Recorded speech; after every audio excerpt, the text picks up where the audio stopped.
The Leominster City Council meeting is funded in part by DeCarolis Insurance Agency at www.decarolisinsuranceagency.com and by Avidia Bank at www.avidiabank.com.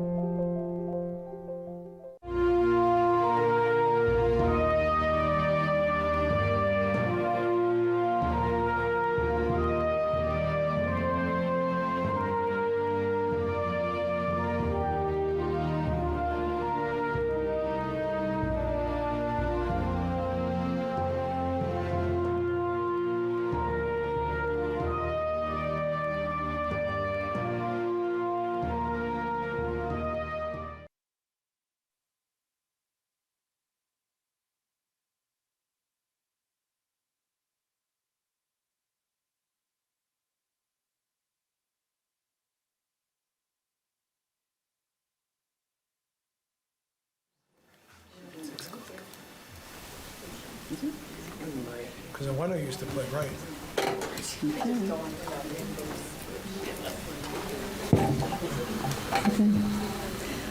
Good evening, everyone. My name is Susan Shalfo-Zephyr. I am the chair of the Legal Affairs Committee. We have a public hearing this evening on petition 9-26. Councilor Robert Tossi, the Ward 1 councilor, is also on the committee, as is Pauline Cormier, Ward 2 councilor. So this is on petition 9-26. Susan Shalfo-Zephyr, Brandon Robbins, councilors at large, Ward 1 councilor Robert M. Tossi, and 10 registered voters. Request to amend the zoning ordinance pertaining to MU2 zoning. We've had the public hearing. We opened it in, I think, September, and we continued it to this evening. So before we begin, I do have several different documents that I will read, letters and emails and things of that nature. I thought I'd read them into the public record to start. The first one is dated November 24th. It was delivered, I guess, today at about 3:30 from the Scotty Development to the Leominster City Council. Dear President Bodanza and councilors, I write in strong opposition to the proposed zoning amendments to the MU2 district. As you are aware, I am the developer of the Orchard Hill Park Shopping Center and have owned land in the MU2 district around the shopping center for over 20 years. I write to provide background on the MU2 district, my efforts to develop this land, and why the proposed zoning amendments should be rejected by the council. Additional details on the prior zoning amendment to the MU2 district, including the planning and public process, are provided in Planning Director Wood's memorandum to the Planning Board dated October 9th, 2025. Unlike the prior amendments to the MU2 district, which were initiated and recommended by the Planning Board to the City Council 7-0, the currently proposed zoning amendments were not recommended for approval by the Planning Board vote on November 3rd, 2025. The MU2 district was designated to be the most densely zoned land in the city due to its proximity to Routes 2 and I-190. However, when I first proposed the Orchard Hill Park development, the land had laid fallow for many years after the Fitzgerald Apple Orchard had closed and numerous failed development attempts by others. There was no sewer, no water, drainage, etc. The property required millions of dollars in infrastructure to make it pad ready. As part of these efforts, I worked with the city and state to completely redesign and reconstruct the Route 2 Harvard Street interchange, widened Harvard Street to accommodate future development of the land, and implemented numerous off-site traffic mitigation measures. I also purchased the land and constructed the road between Orchard Hill Park Drive and Pioneer Drive, both of which were dead-end roads at the time. This road construction allowed for an alternate route for cars and, more importantly, eliminated the need for trucks exiting Route 2 to have to drive up Harvard Street to Prospect Street to get to Pioneer Industrial Park. All of these actions were taken in anticipation of both the shopping center and the future development of my remaining land. Subsequent to the Orchard Hill Park Shopping Center construction, the MU2 zoning district was then updated in 2012 to allow for additional uses such as allowing multifamily housing as a by right use. However, since the shopping center was constructed over 20 years ago, no further development has occurred to this land. The site remained challenged primarily due to construction costs, its topography, and the then existing zoning requirements. In 2024-2025, the city undertook a planning process to look at potential zoning changes to a variety of zoning districts, including the MU2 district, to encourage housing creation. These efforts led to the recent zoning amendments to the MU2 district in 2025 to acknowledge the prior construction of the shopping center and to make other changes to encourage housing creation. For example, the 2012 ordinance required non-residential uses on the first floor of a multifamily building, which obviously makes no sense. It's not economical to build and is not leasable. These 2025 amendments were approved by the council 8-1 at the public hearing on January 13th, 2025. The recent zoning changes finally make the land economically feasible to develop for much-needed residential housing.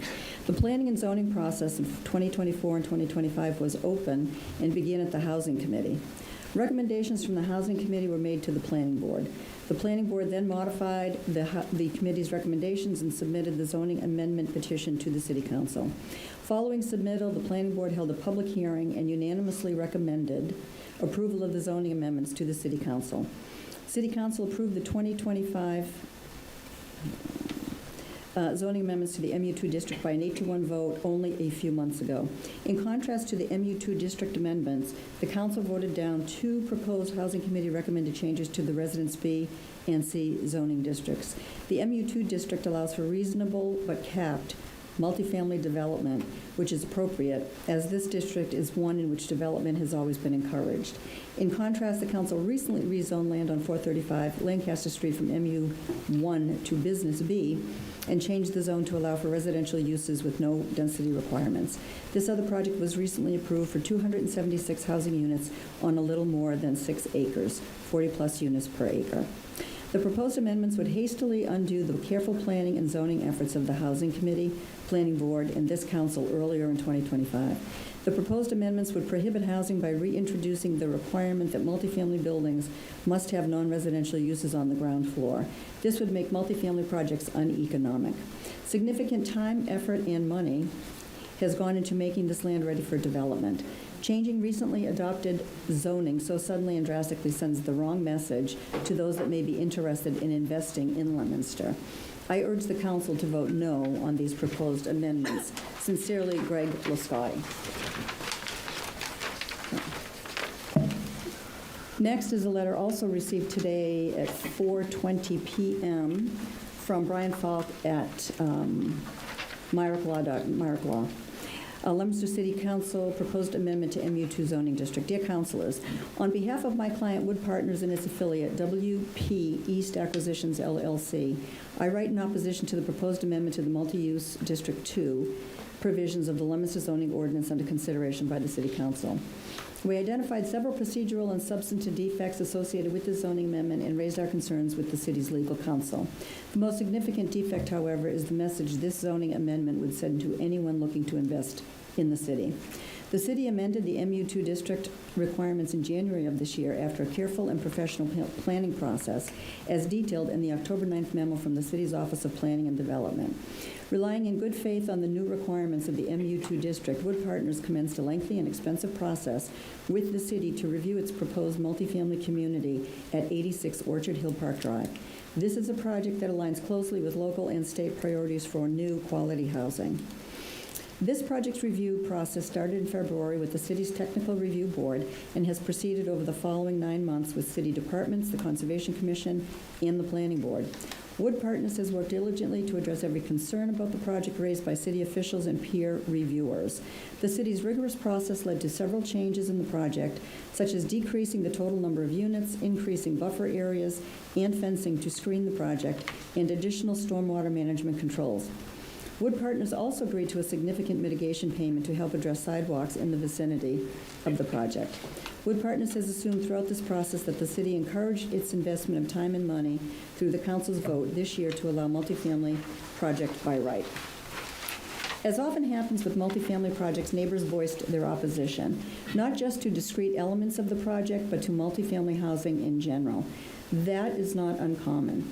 What is uncommon and disconcerting is how this proposed zoning amendment emerged as a reactionary measure to the project.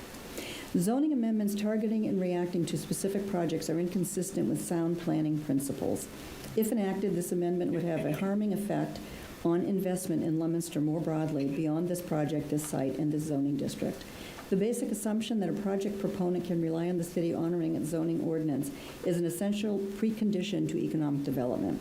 Community input is a critical component of land use permitting, but if zoning can change whenever there is a perceived shift in public sentiment, it becomes difficult to trust the city as an economic development partner. This amendment would send a poor message about the city. If Leominster cares about economic development, encouraging investment and new housing, it does not want to be known as the city that changes the rules the second it hears of any opposition to a project. We urge the council to reject this proposed zoning amendment. Next. This is from the Mayor's Office dated November 13th, 2025, Leominster City Council, Council Petition 926. Dear members of the Leominster City Council, I understand that the City Council has scheduled the next hearing on the above matter for November 24th, 2025. Both Elizabeth Wood and I are unable to attend this meeting due to previous commitments. We would very much like to participate in the hearing and look forward to working with you on, to agree on a date that works for all. Thank you. Sincerely, Dean Mazzarella, Mayor. Next letter from the Mayor's Office dated November 20th, 2025, Leominster City Council, Council Petition 9-26. Dear members of the Leominster City Council, unfortunately, we were unable to work out a meeting date in the coming weeks that worked for everyone regarding the above matter. I would encourage the Council to proceed with voting on the matter. Thank you. Sincerely, Dean Mazzarella, Mayor. November 14th, 2025. This is from the Office of the Planning Board to the City Council regarding City Council Petition 9-26. City Council, I would like to request a continuance from the 11/24/2025 City Council meeting for Petition 9-26. I received an invitation to the hearing on this matter. However, I would like for my legal counsel to be present at this meeting to represent me to ensure that the subject matter presented pertains to the subject and that I am present to defend my professional competence, answering any questions you may have. My legal counsel is unavailable on 11/24/25. My attorney is available at the next scheduled meeting on December 8th. Thank you for your consideration. And this is from the Office of the Planning Board dated November 5th, 2025, regarding City Council Petition 9-26. Dear City Clerk, on 11/3/2025, the Planning Board voted 4-3 to not recommend City Council Petition 9-26 to the City Council. The board voted as follows. Pat Perla, yes, to not recommend. Sal Ciccone, no. Carol Vittorioso, no. Tom Kerrigan, yes. Jason Perret, no. Dean Valier, yes. John Souza, yes. If you have any questions or need any more information, please don't hesitate to reach out. Regards, Elizabeth Wood, on behalf of the Planning Board. So that's what I have for recently submitted letters and emails and things relative to this petition. So I will, I guess I will go to members of my committee to see if anybody has any questions or if anybody, right now, Elizabeth Wood she will be here on the 8th. Yes. She's been confirmed. So I do have her report. I'm not going to read it into the record because I'll read it the night that she's here with us. So I'll go to my committee to see if anybody has any questions before I open it up to the public. Councilor Pauline Cormier, are you all set? I'm all set, thank you. Okay. Councilor Tossi? All set. Okay. Any other city councilors have any questions on petition 9-26? No? Okay, then I'll open it up to the public. So at this point, anybody who would like to weigh in on petition 9-26, again, which is the request to amend the zoning ordinance pertaining to MU2 zoning, you can come up to the podium, state your name and address for the record, please.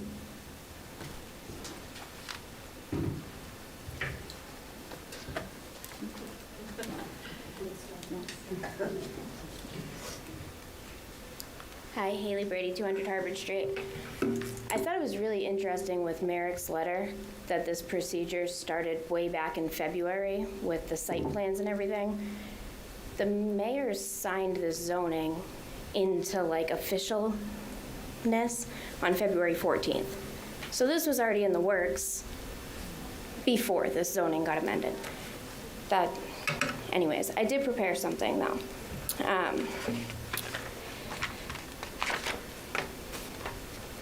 Been coming to a lot of these meetings over the past few months, more than I really have ever wanted to. I've heard a lot of things from a lot of people. Not one single resident neighbor has gotten up here and said, we don't want housing, do not build housing. What I have heard is people pleading for more than 5-foot buffers between their properties and a giant build like this. I've heard neighbors asking, please don't let them direct stormwater discharge directly into my backyard.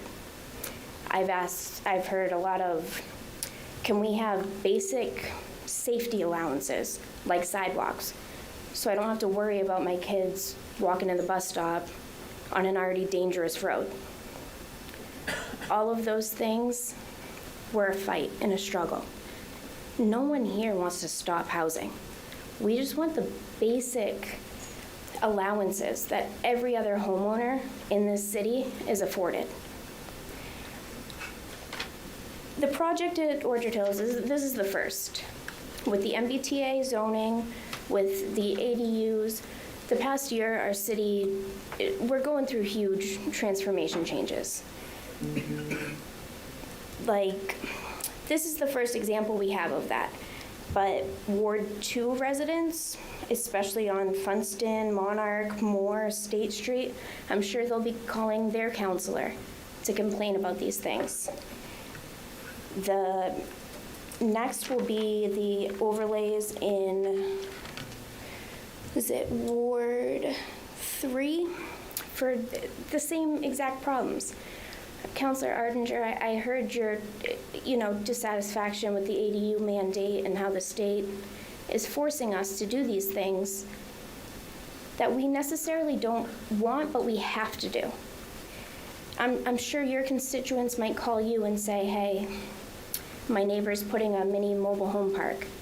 And you'll have to tell them the same thing that Councilor Tossi told us. Unfortunately, there's nothing we can do. It's by right.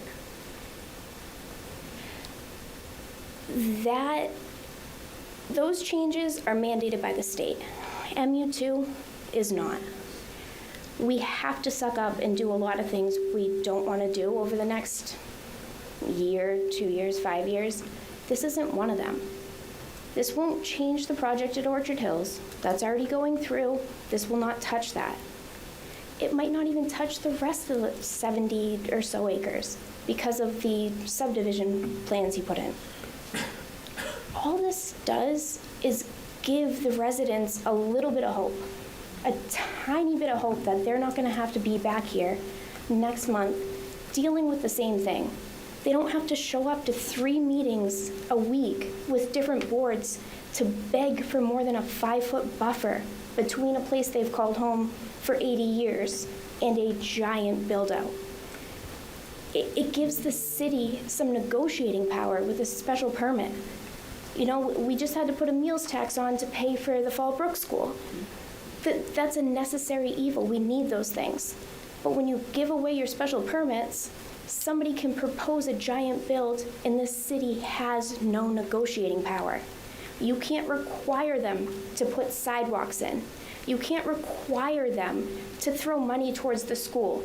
You can't force them to do anything. You have to allow it. It lessens environmental, standards. It takes away not only the residents' voice, it takes away the city's voice. Planning boards had an issue, they can't do anything about it. Conservation sees issues, they can't do anything about it. Screw everything else in that zoning. I can only speak for myself, but what most people want, give us our buffers and our special permits back. So at least we have a little bit of peace of mind that the next build isn't going to be completely damaging to our properties. Things we've sunk our life savings into, things that people have built generations on. Give us some kind of peace of mind. We don't want to stop housing. We don't want to stop growth. We just want the same protections that every other homeowner in this city has. Thank you.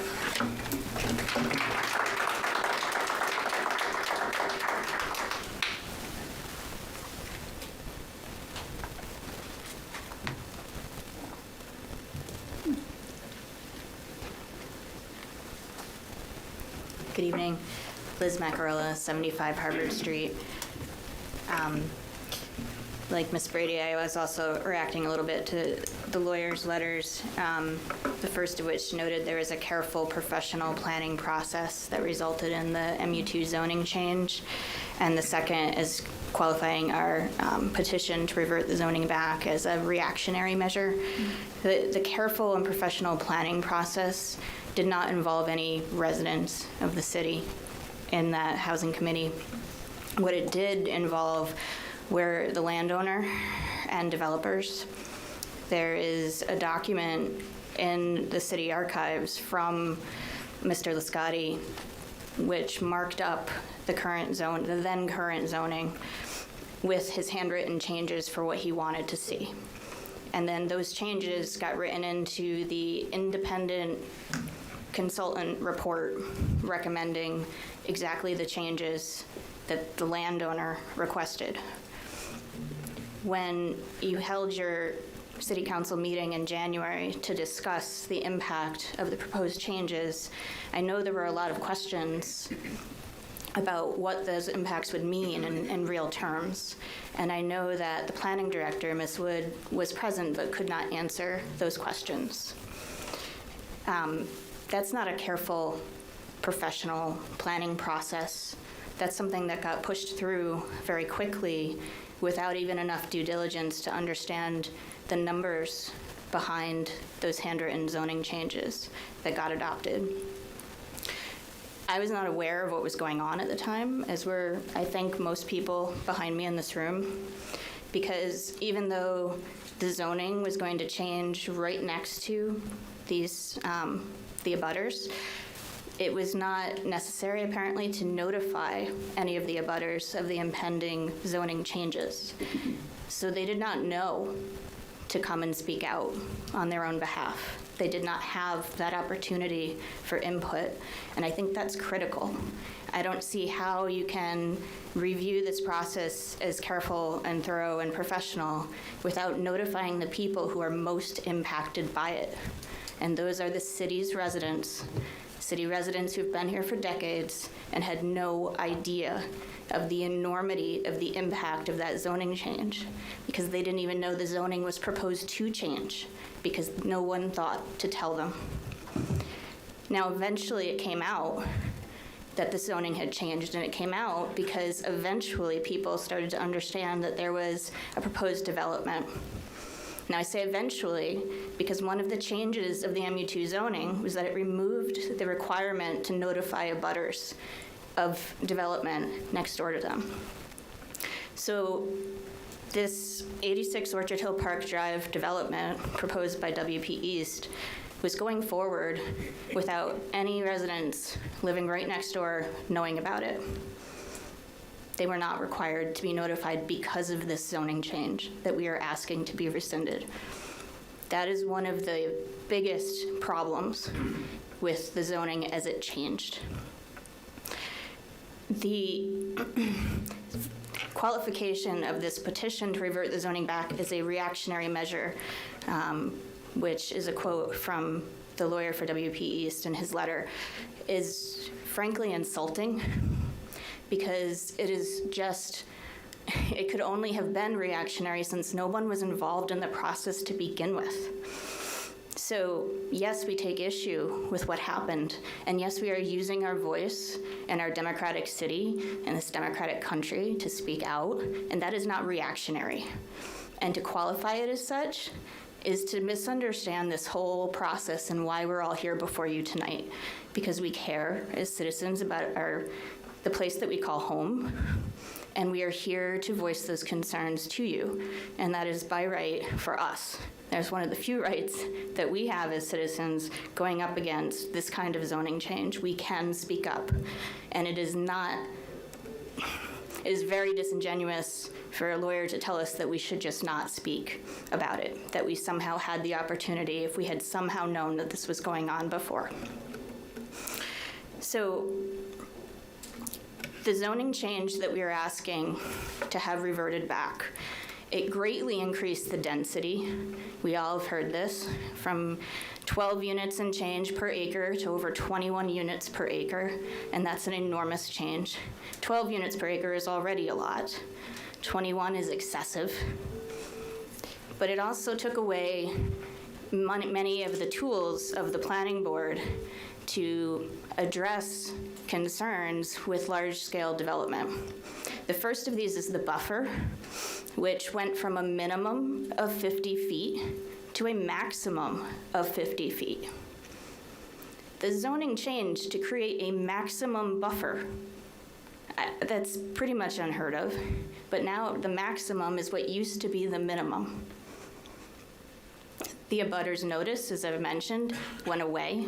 There is now no requirement to notify an abutter of a project of density of over 21 units per acre right next door to them, and they don't need to be told about it. It removed the special permit process for the planning board, which is a great tool for the planning board. It doesn't say that they can't build. It doesn't take away the ability of developers to develop and create great projects for our city. What the special permit process does is it lays out all of the impacts associated with that development so that as a city, as a planning board, they can make informed choices about what is best for our city. A development of the size and scale that could go upwards of 21 units per acre, even if it was 12 units per acre, say, when we did have the special permit process, a development of that size places significant impact on the city's services. Just for the sake of clarity, there was no special permit requirement for the minimum density, which was 12.5 units per acre, in the original zoning. The original zoning, my understanding was it did have a special permit. It did, for more than 12.5 units per acre. Right, yes. But 12.5 units per acre was by right. Yes, correct. But the special permit was there in excess of that. And now there's no special permit process at all. Correct. And so my point with that, and thank you for that clarification, because that is important. My point with it is that a development of that scale requires significant city services. And there's significant cost associated with those services, whether it's public safety, transportation, schooling, hospitals, medical care. There's so many different city services impacted by large-scale development. And if we are not looking at those costs and just allowing these developments to go forward by right, we are putting the city at risk and its taxpayers at risk of footing bills and providing services that we are not in a position to provide. And the special permit process is a tool for us to look very carefully and critically at the impact of larger scale development and understand what we might be getting into as a city. Perhaps work with the developer on ways to mitigate those added costs with ways that are thoughtful and strategic for the planning of our city. Because a development of this size and scale in one ward puts a lot of pressure on one small area of our city. And if we are not fully understanding the impact of that, then we're going to have some problems. This is also an area that is very close to both Lancaster and Lunenburg, and it's going to put pressure on those communities as well. And I worry and I wonder about the communication with those cities and the impact it will have on them, because the transportation alone is a very large item. And if there is no coordination, then we are asking them to take on things that we ourselves may not even be able to be in a position to really, accept and undertake. So the transparency piece, I just want to take a minute and hammer it home, because it's really important that these kinds of large-scale changes to our city are done in a way that every resident can understand how it happened and that it makes sense, whether we agree with it or not. But what happened here was not transparent. We did not end up at this zoning change with everyone being on board with the process. And the difficulty with that is that, many of us here just feel like this got shoved down our throats, that we are the only area in the city that is asked to take this on, and that we were not involved in that process. And I hear a lot from the city's administration about how, we should have got involved early on. And, perhaps he's right. I wish I'd known about it early on. I wish I'd known about the housing committee. I would have loved to have been a part of that. I think that this city does need housing, and it needs really smart development. And to do that, it really takes a lot of time and effort and forward thinking. And it's not just about one piece of zoning, but it's about how the zoning is impacted and multiplied across the whole city, about how our city services and our schools and our public safety systems can really support that. It's about the interrelationship of that with our city's transportation, the MBTA. How do we absorb that? What makes sense commercially for growth? What makes sense for housing for growth? What areas of the city do we really want to build up? And what areas, do we already have existing issues? Is there a master plan for this city for housing? And if there isn't, why is there not one? Because this is a huge problem. And changing the zoning for one small area and asking one small area to take on that burden just disproportionately is not planning, it's not good governance, and it doesn't make sense. Leominster is in a position to be a forward-thinking leader in terms of sustainability and smart growth. That is not what this zoning does. This zoning shoves development down the throats of city's residents without any recourse. And it takes away tools from the city's planning board to help regulate and mitigate that development so it doesn't grow unchecked. This is a dangerous precedent to set for our city, because as so goes this one ward, so it will go on repeat. Because as soon as developers see that it happened in one place, they're going to try to get their zoning changed so it can happen somewhere else. And I don't think we want to be that city. I truly don't believe it.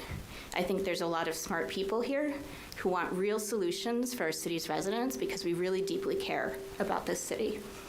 And this zoning doesn't do that. So I'm asking you to revert the zoning back to where it was, not because that was the best zoning possible, but because it made sense in a way that this current zoning does not. It was written by a developer without regard for city's residents. And if we have some issues with how that zoning manifests in terms of our ability to build new housing for the city, then let's address those individual aspects of that zoning. Let's look at, maybe we don't need the 1/3, 1/3, 1/3 industrial, commercial, residential for MU2. Maybe we don't need commercial on the ground floor. But those are small targeted changes that make sense. It is not taking away buffers, special permits, notice to residents, and the residents' voice in the process. And it is not increasing density to a point that the city services cannot support. So I'm asking you to revert it as a kind of pause so we can take stock of where we are and think strategically about the tactics we want to take to target this very specific areas of our zoning that do not make sense and change them to help in a way that creates smart, sustainable growth for our city that we can afford and that our citizens will support, because that is what we want. Thank you.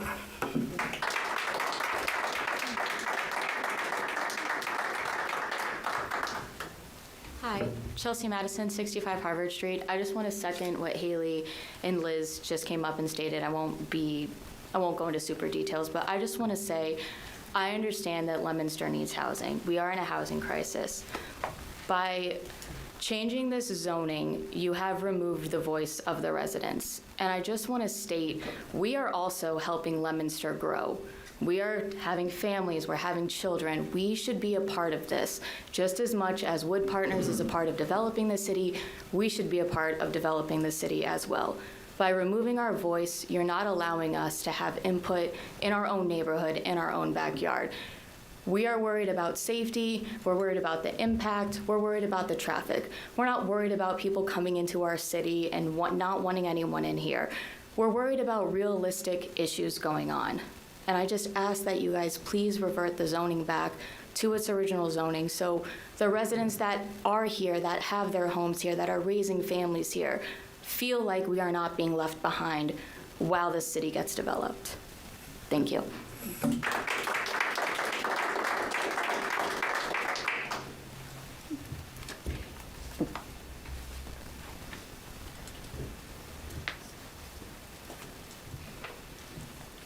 Good evening, Mr. President, members of the council. Chris Rainier from Goulston & Stores on behalf of Greg Liscotti. Can you state his address for us? Sure thing. Goulston & Stores, 400 Atlantic Avenue in Boston. Boston.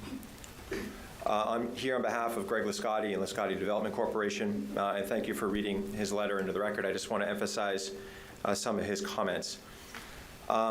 It is accurate to say the prior zoning amendments to the MU2 district followed a planning process to identify areas of the city in which residential development could be encouraged. The prior planning process involved the creation of a housing committee, including the MRPC, and led to proposals provided to the planning board. The planning board did not advance all of the recommendations from the housing committee, but did advance a proposal to amend the MU2 district to allow for housing creation. As Mr. Liscotti's letter said, the provisions of then existing zoning had impeded housing creation. As a longtime owner, he is well positioned to understand the impediments to development. For example, the prior zoning required non-residential uses on the ground floor of each multifamily building, which is infeasible to construct. The current amendments are not introduced following a planning process. The prior amendments were recommended unanimously by the planning board before being approved 8-1 by the city council at its hearing in January of this year. The current amendments are not recommended for adoption by the planning board. Further, as noted in Director Wood's memorandum to the planning board, the special permit requirement was deliberately removed in the amendments earlier this year. However, the site plan review process is rigorous. The Wood Partners project was reviewed for many months. The site plan review process requires detailed plans and materials be submitted. including traffic impact statements, and peer reviews can be required to provide independent third-party review of impacts. This process can and does result in changes to a project. Interested parties are able to attend meetings, ask questions, and provide comments. We respectfully request that the proposed amendments be not approved by this council. They would undo recent thoughtful zoning changes adopted after a planning process. They would chill economic investment in the city and restrict urgently needed housing. Thank you. I'm just going to follow up with a couple of comments about Mr. Renier's comments. Site plan review process is a stringent process, but it's based on the existing zoning. So if you have, 50-foot butters, then that's the maximum. That's what the site plan is going to review. So the site plan approval process can be as stringent as it needs to be, but when you're dealing with zoning that really is not adequate for a particular location. That's what the site plan, process is all about. And then secondly, the planning board vote, the recent planning board vote to not recommend was a split vote. It was 3-3. 3 people who had voted for the changes earlier who voted against them this time, now that they know all of the details. It was a 3-3 vote. The chairman was the tiebreaker, so he voted on that, and that's why it was a 4-3 vote. So I think that's very, very important for people to realize. The planning board, in hindsight, thought, we're not crazy about this. Half of them thought long and hard about it and decided that they weren't going to support it again. So I just wanted to address those 2 issues. But you're all set. Thank you.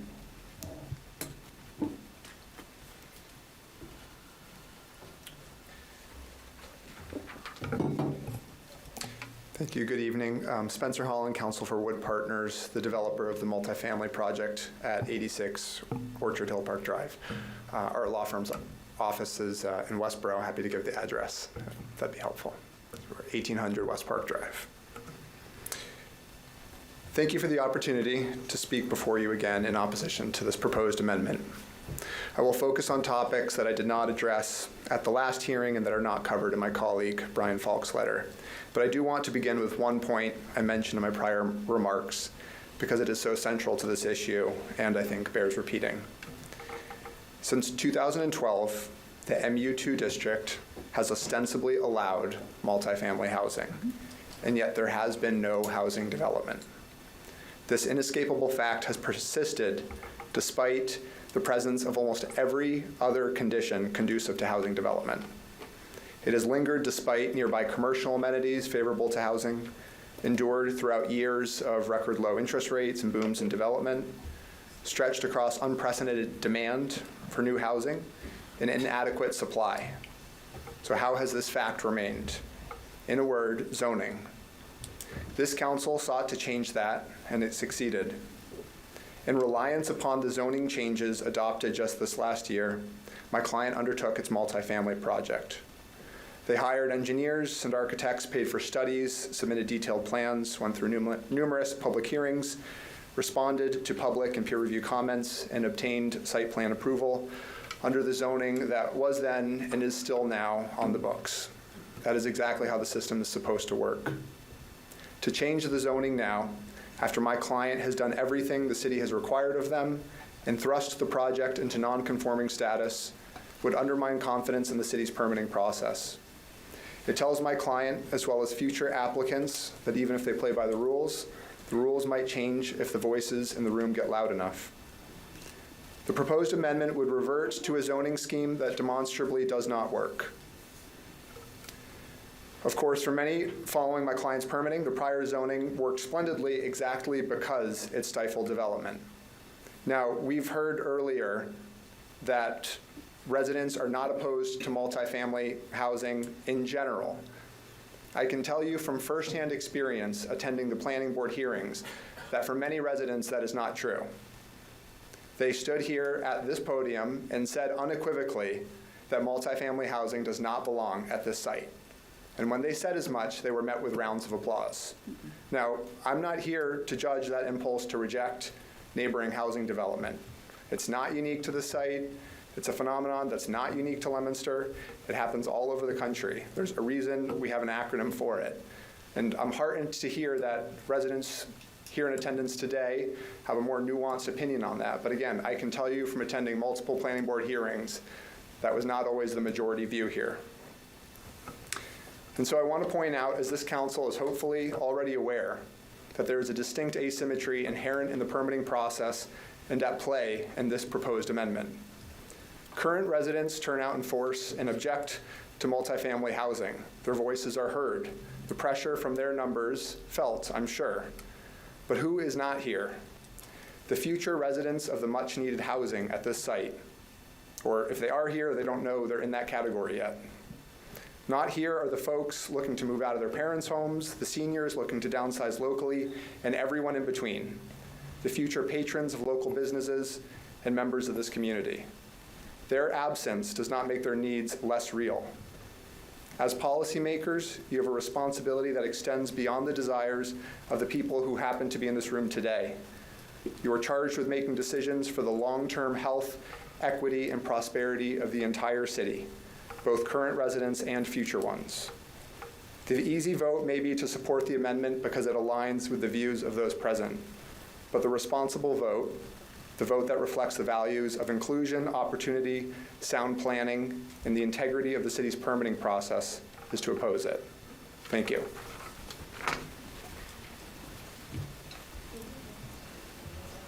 May I say one more thing? Okay, Chelsea Madison, 65 Harvard Street. Just to kind of backtrack here. So Wood Partners has been saying that this has been a very detailed, rigorous thing that they've been going through. I just want to mention that a resident had to pay out of their own pocket to get a stormwater report from the information that Wood Partners provided and their engineer provided. And that independent report showed 18 pages of how everything was incorrect, not up to code, not up to ordinance. So to sit here and say this was well detailed, well planned, well thought out is absolutely incorrect. They also did not answer half of the DEP's questions, and the questions that they did answer were given very insulting answers of how is wildlife supposed to be maintained. Well, they've adapted to urban living thus far. They'll be able to adapt to this as well. So to say that this is detailed and this is planned is not a correct statement. Again, it goes back to the planning board needs to have power, city council needs to have power, residents need to have power. We do not care that housing is coming in. We care that it's done strategic, that it's done right, and that it's done for the city to be able to build smart and correctly. Thank you.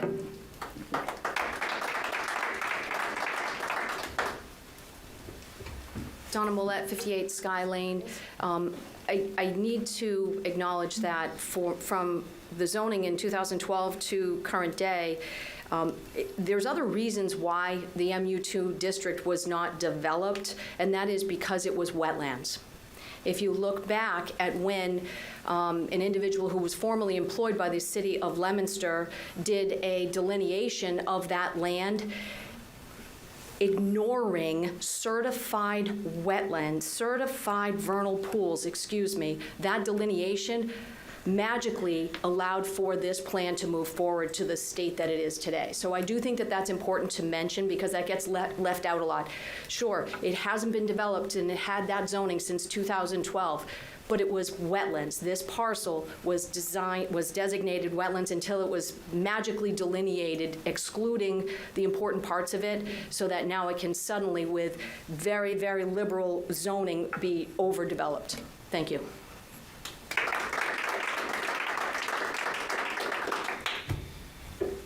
Sorry, I'll be really blunt. Haley Brady, 200 Harvard Street. Just a couple fallacies. This area most likely wasn't developed because it had a restriction on it that industrial needed to be built before housing. It's always had multifamily allowed by right at 12 point whatever per acre, but that requirement for industrial before likely prevented.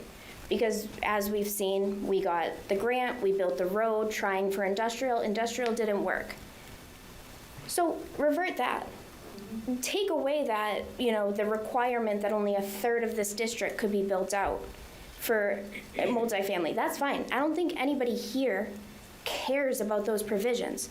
We care about are the special permits, the 5-foot buffers, needing to drop thousands of dollars to have our own stormwater reports done to show that their calculations are directly shoving stormwater and all of this discharge onto our properties. We all kept saying that, but nobody would listen. So it took money for us to prove that these were inadequate designs.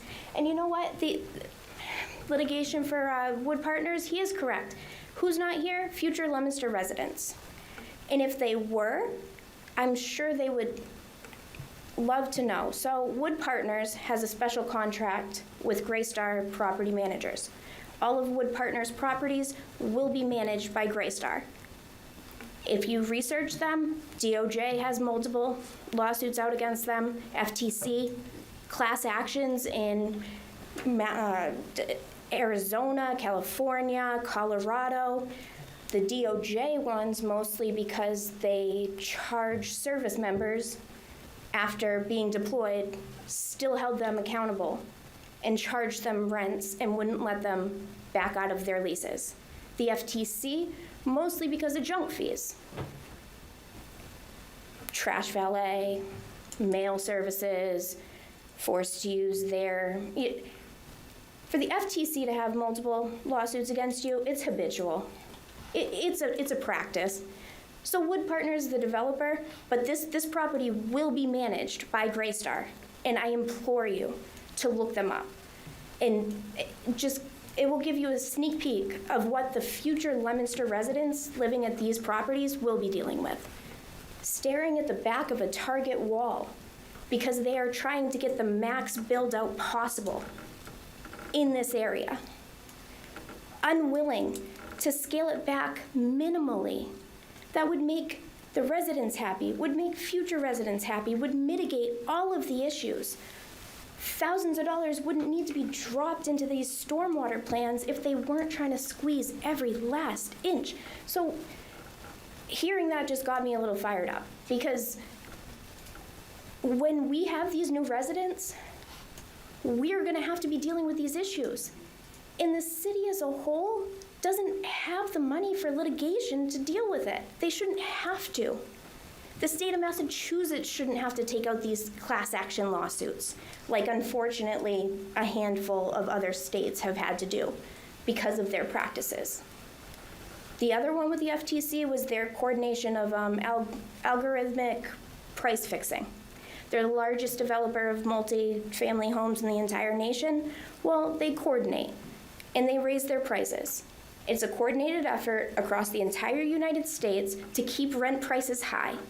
Unfortunately, my generation, the one after that, knows this firsthand.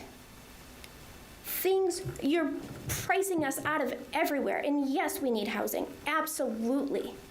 The state's doing that through the MBTA, through ADUs, but we're allowing these giant developers who do not give a crap about this city, or the residents, or the future residents, to have complete control and monopoly over it. We're giving up our dream of buying a home, building a future, and giving it to these guys in suits to do whatever they want and tell us, well, $100,000 is fine for a sidewalk. The city can pick up the rest of the cost. No, they're gonna make millions. They should be on the hook for this. Or at least the city should have the right to ask them for it. But everything, I would love to provide all of the information backing anything I say, but most of that I'm hearing is just BS. And it's got me a little upset, so sorry.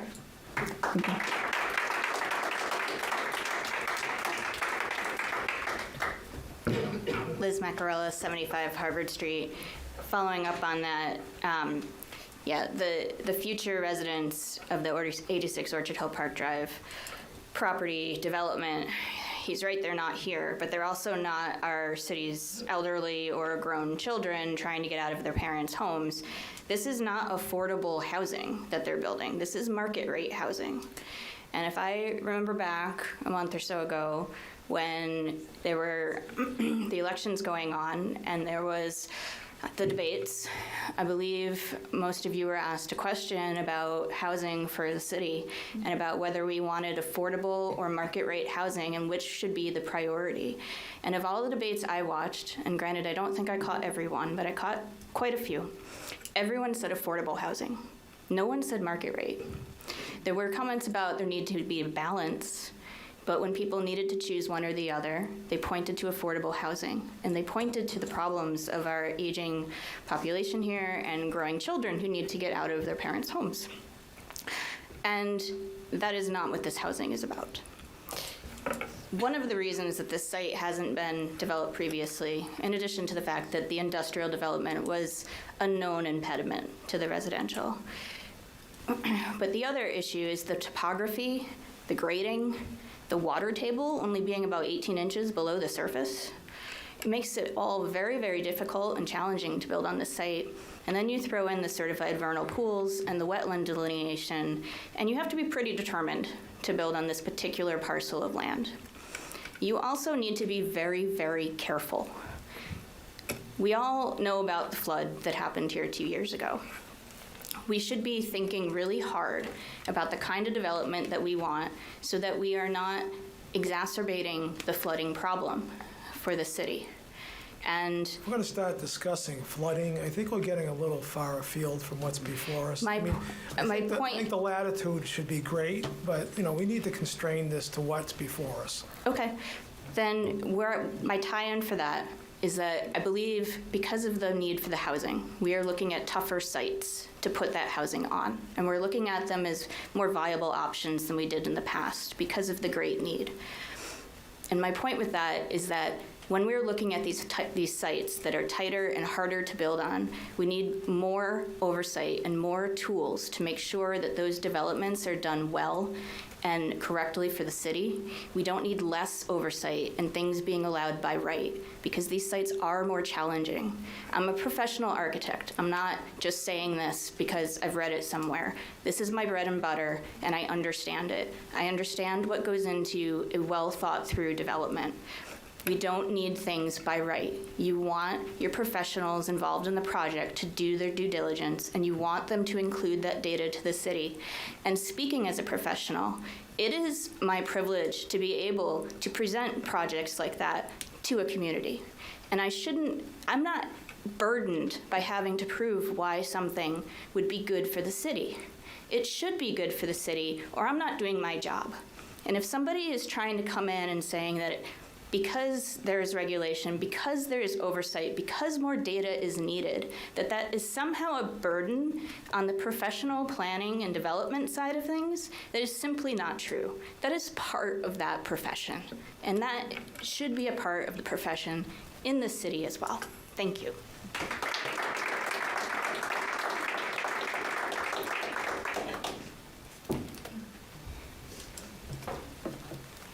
Angela Corey, 22 Pierce Street. I have one question, and I'd like one, two of you to give me a good reason. First, I want to say I understand that this project is not affected by your decision tonight. So that being said, I'd like a good reason why you would give up the oversight in the city of Leominster.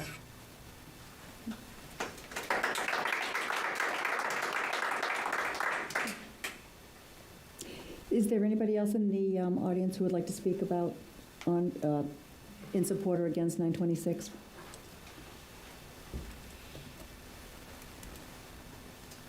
Kim Brady, 214 Harvard Street. I've lived here in this house that I live in now for my whole life. When I was growing up, I remember driving up Elm Street, and I was thought, like, why would people live way up here? Now it's all developed, all the way up, right up to the line, okay? Off of Prospect Street, there's new housing developments everywhere. That's growth. That's growth. I mean, some small apartment complexes, that's growth. You put this in, what happens if next year someone else wants to put in 300, 400, 500, 1,000 units the next year? They can do it by right. They can just do it because we're allowing them to. What is a good growth for a city to have? Is it 2%, 3%? And all of a sudden, if 1 year it's 8%, does that? And I don't know these numbers. I'm kind of asking you. What is a good amount, a reasonable amount to grow every year? if all of a sudden we jump up to 12%, or we jump up to, whatever percent is higher than what normal, that's going to tax all of our schools and everything. There's housing everywhere. We've been doing housing. My dad built a lot of the houses in Leominster. We've seen things grow over my lifetime. We all know there's a new little street everywhere. If Leominster grows too fast, like the United States has grown so fast, how do you, we're now paying for a lot of people coming into the country. Our health insurance is lacking. Ours is like tripled in the last few years. I mean, we just can't afford it. We just need to bring it back and just do reasonable.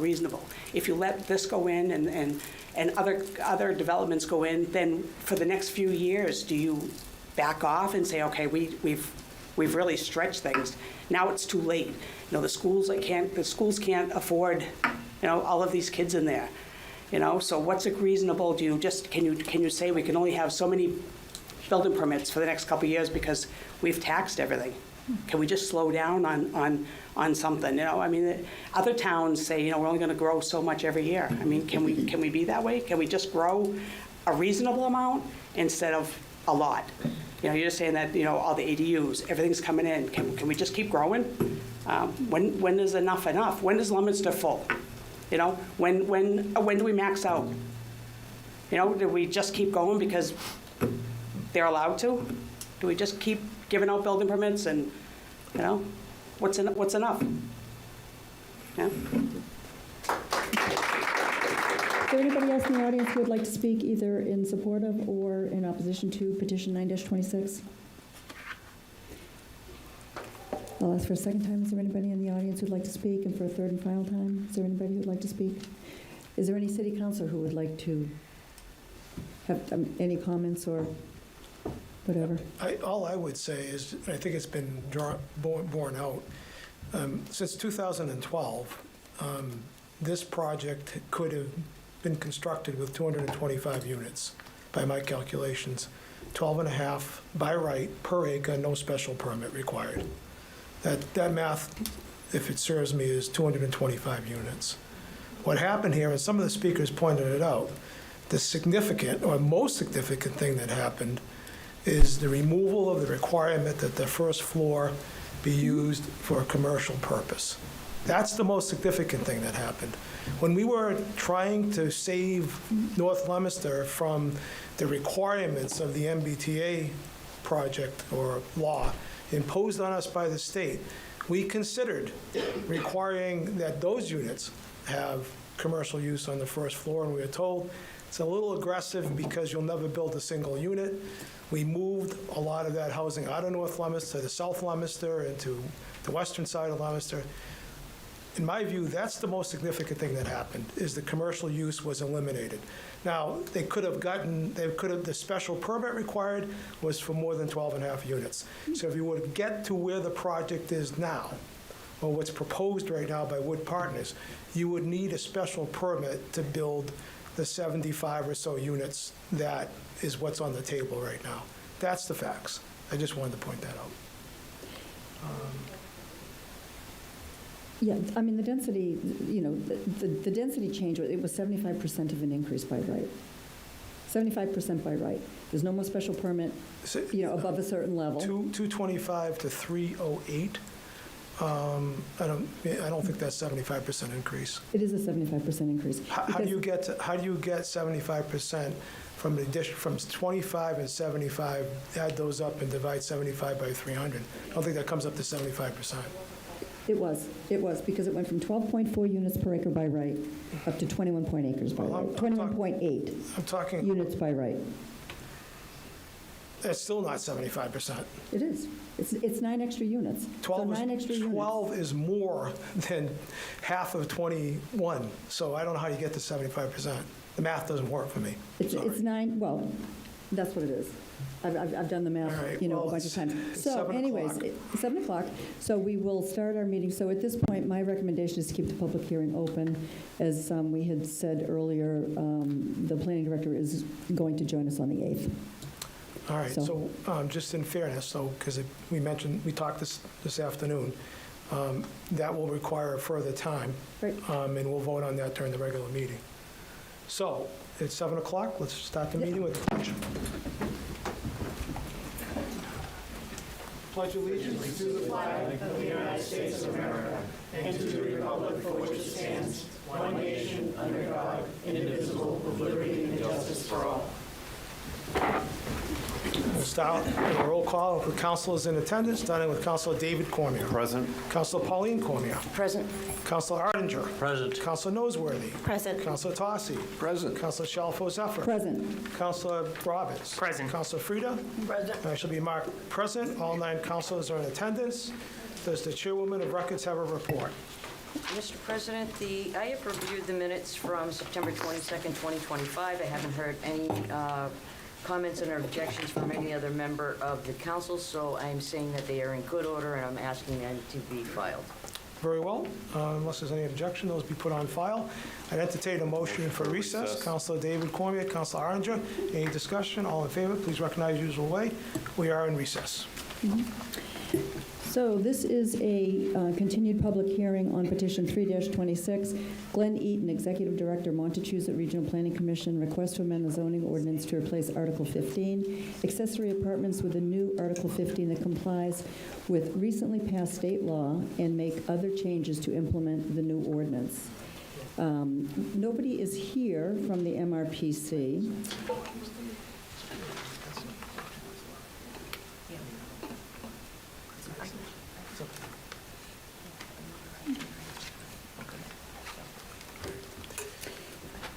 Sorry about that. No, that's okay. So we don't have anybody here from the MRPC this evening. My understanding is that the planning board did come up with numerous changes to the accessory dwelling unit language. We haven't seen that yet, have we, Liz? Did you get anything back from the planning board? Okay, all right. So at this point, I would continue the public hearing, and we'll schedule that during the regular meeting on 12/8. Right. Is there anybody in the public who would like to speak on petition 3-26, either in support of it or in opposition? For a second time, would anybody like to speak in support of 3-26? And for a final time, would anybody like to speak or comment on petition 3-26? Okay. Yep, seeing none, we'll continue the public hearing. Thank you.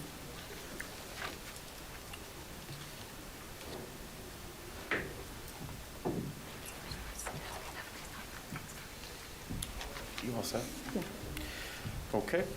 We have a public hearing, which was supposed to be at 6:30 PM before the City Council on Finance, C-28 Dean J. Mazzarella Mayor requests that the tax classification hearing be held on November 24, 2025. I will ask all the members of Rena Gagne, the Assessor's Office. Hey, folks. We all know who you are, but if you could identify yourselves for the public.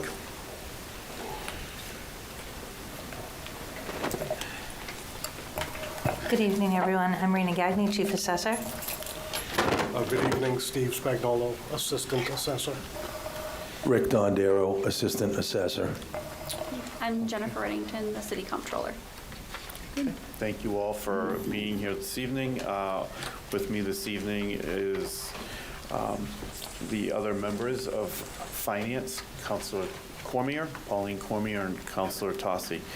So I know you, as customary every year, prepare a nice booklet for us and go over all the highlights.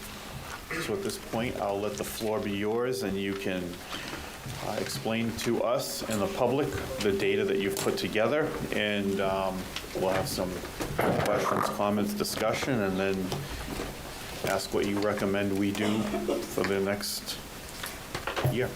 So we don't like to make recommendations, just to be clear, that's your choice of whether you want to split. We're just going to give you the data. So everybody should have received their booklet, and we did some upgrades to it this year. Hopefully it's a little clearer. In the beginning pages, you've got some just information about what we do in the assessor's office and how we come up with fair market values. Then on page 9 starts our 10-year history. It shows the tax rate and how it has changed over the past several years, from 2017 to 26, we've seen the tax rate go down. That being said, on the next page, in the red, you can see where the valuations have gone up over the last several years. This can be a little confusing. So in red, the tax rate is going up, and if you see the blue, that is not a fluctuation of the value change, but that is a fluctuation of where it's gone from year to year. Kind of, it's up and down. It's not been a straight upward. What that means is, in '22, we had a spike of 13%, and that's reflective of the sales from COVID. So the values, so the sales spiked, the values have always gone up. Then on page 12, we have our DSL. This is the information that we put into DSL, and they review, and we get approval. We have gotten our approval for our values. On page 13, it shows our 2 years, last year and this year, in the difference. In the 2 years, it shows our parcel count difference over the last 2 years. Last year, we had a question about the counts, so I tried to put a little more verbiage in this year so that you could have a little more understanding. Is there any questions so far, or no? Okay. Page 14 is an illustration of the 15-year value change in the dollar amount and the percentage. So you can see that's a little bit all over the place. That's the page I went to immediately. It is? Yeah, well, because I like to know the percentage of commercial and industrial to residential. To me, that's the whole crux of this. So if you look at page 18, Yep. I think that is the best page to show the difference. And when you're talking about a shift, to where the shift is, the burden is. And we tried to really show that. If you took the personal property out, I think it gets closer to about 14% commercial and industrial. Is that, my numbers off? So personal property, we have 1,144 personal property. Well, in any event, it's less than 17%, right? It is less. If you subtract the personal property. Yes, if you out. subtract the personal property, it's going to be less. But your personal property, it's commercial, industrial, personal property. Correct, I understand. Okay, Yeah, 'cause we no, can't really take that out of that equation if we're splitting the tax rate. Right, right. But you're going to punish, the whole idea of this is to give real relief to the residential Correct. taxpayer, because commercial and industrial properties make up such a small percentage of the overall total. You're going to have to punish them pretty dramatically to give real residential Correct. relief, and as a result, they don't come here, and it gets worse. Potentially. Yeah. And that's what I think we have, on which page? I think you just got a little bit ahead of me. Yeah, Because we do show that if we were going to Right. change it to $20 for commercial, industrial, personal property, the taxpayers for residential open space would only have really a $1 discount. right. So that's, That's the argument we have That's the argument, every year. yeah. Page 26 will show that. Yeah. From the Yeah. maximum, if it went up 1.5 on the commercial, industrial, personal. Yeah. You'd save about $1.40 on residential, and the commercials would go up almost $4 or more. So $6.83 actually. yeah, they really go up because we're looking at a potential 1367 on our tax rate if we stay without the shift. Just anecdotally, if communities that do in fact split and decide that they want to try to get back to a factor of 1, that gets difficult, doesn't it? Well, we have that too. Yeah. That is on page Pittsburgh would tell you that. 35. Yeah, right, exactly. No. Page 27? Yes. So you can see where there's In that 25, you can see where it's changed from 24 to 25. Every year there's some changes. That's because some communities decide that they want to go back to the single tax rate. I see.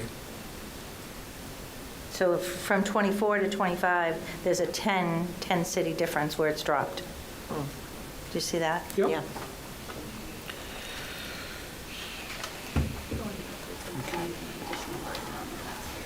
It could be. Are there any other highlights, Rena, that you'd like to? I have a couple of questions, but I'll wait until you're all set. Well, we kind of jumped ahead a bit. Page 30, that shows the tax bill and the fiscal years and what it's gone up. And I think that on page 29, you can see what it's gone up every year. 288.63. Correct, yeah. Was the average. For this year, 288.63. Yep. And you can see how that's changed over the years, too. You know, some years there's been a little bit of a less of a jump. And that's all market-driven. I mean, we can't control that. You know, it depends on what's a willing buyer and a willing seller, so. Okay. All right, are there any, does anybody from finance have any questions? Councilor Cormier? No, I'm good. Councilor Tossi, do you have any questions? So is that 288.63 etched in stone? Is that what it's going to be, or? And that's on the medium, so it's not across the board. Okay, all right. It's, right. No. Are you all set, Councilor Tossi? Yes, yeah, thank you. So one of the questions that I have, we look at the top 10 taxpayers in the city. Unless I'm missing something, the mall is no longer on here. That was on here for a long The time. mall's there. Where is it? The Leo Mall, Oh, okay, Leo Mass Mall. Okay, Leo Yeah. Law is there. I didn't realize they must have, it's a different name. Well, it's the Hull Group, Right. so. And that's the only mall that's on there, right? That's the only plaza of that? No, What are Water the- Tower Plaza. Yeah. Water Tower. You just don't recognize the name. And then Lowe's is Moose Creek. That's Okay. Lowe's in Thank that you. plaza. Okay. And you have to remember, because the way some of the properties are, the ownership is categorized, they may be they may appear to be one owner, but it could be three different ownerships. Okay. So some of the owners in town have their property in a trust where they might have 2 parcels in a trust and they have 3 parcels in their private names. It's just the way they do their business. It's mostly for mortgage purposes. And I think, you can correct me if I'm wrong, but you can see that there's been a shift, like when you look at some of the apartments versus the commercial. Some of the apartments have lost value, if I'm not mistaken, but then the others have gained. Like, for example, Emerald Craig B. Trustee, which is Brooks Pond, was $48.7 million last year, and now it's $34.2. Because, again, Brooks Pond has 3 different ownerships. Okay. So Polly, Rick is... Yeah, another thing that's happening there, David, there's multiple parcels. So you look at Brooks Pond as one thing, multiple parcels, each parcel, they have different ownership. So when he So you have to add combines- them up. and when he- You have to add those 2 You have up. to add those together, actually, to get the full value of Brooks Right. Pond. But what he's also doing is he's moving the land around. So he's changing the plan. So you almost have to add those together to get A real... a real... And we can't do that because It's by the ownership. it's by ownership. It's by ownership, right. It's not by... We may know who it is, but that doesn't give us the right to tell everybody who it is. I A got little you. misleading. Yeah. not only that, but- Does anybody else have any? Councilor Shalfo Zephyr? I do, yep, thank you very much. On the next page, on page 34, you talk about TIFs, the tax increment financing as new growth, and I know that we have 7, I guess, that are currently Yes, on the that's books, correct. right? Do you have a schedule of those? Yes, we do. Could we have a copy of that? I don't see why not. Yeah, I'm curious. Yeah, I mean, sure. we approved the TIFs, and I'm just curious as Oh, to sure. what those Yes, 7 are I and can where we email are it. in their life. I can email you those. Thank you. You're welcome. Thanks. Okay, all set? Anybody else have any questions? Okay, this time I'll go to the public. Does anybody from the public have any questions or comments or want to speak in favor or opposition to C-28? If so, please step to the podium and state your name and address for the record. Once again, if anybody from the public has any input on C-28, please step to the podium. Please state your name and address for the record. Peter Haggis, 333 Elm Street. I just want to state something for the benefit of the public because, and it's nobody's fault, this is the way that you talk about it, but right, $1 savings on the tax rate isn't $1 savings. It's $1,000 for all your total value. So it's hundreds of dollars in savings if you were to do a split tax rate. And I understand that money is then shifted over to CIP to businesses, but it's not just $1 savings. You're talking about hundreds of dollars in savings per resident, depending on their property value. And I just wanted to mention that because it hasn't been mentioned so far. So when the public is thinking about what this all means. Thank you. Okay, thank you. Would anybody else like to speak in favor or against C-28? Once again, would anybody like to speak in favor or against C-28? And for the last time, would anybody like to speak in favor of or against C-28? Any last comments before I close the public hearing? And we'll take this up later in the meeting, but I'm going to recommend that we remain with a factor of 1, as we always have, and keep our tax rate the way it is. If no other questions or comments, I'll declare the public hearing closed. Thank you guys very much for coming. Yeah, Thank you. Thank you.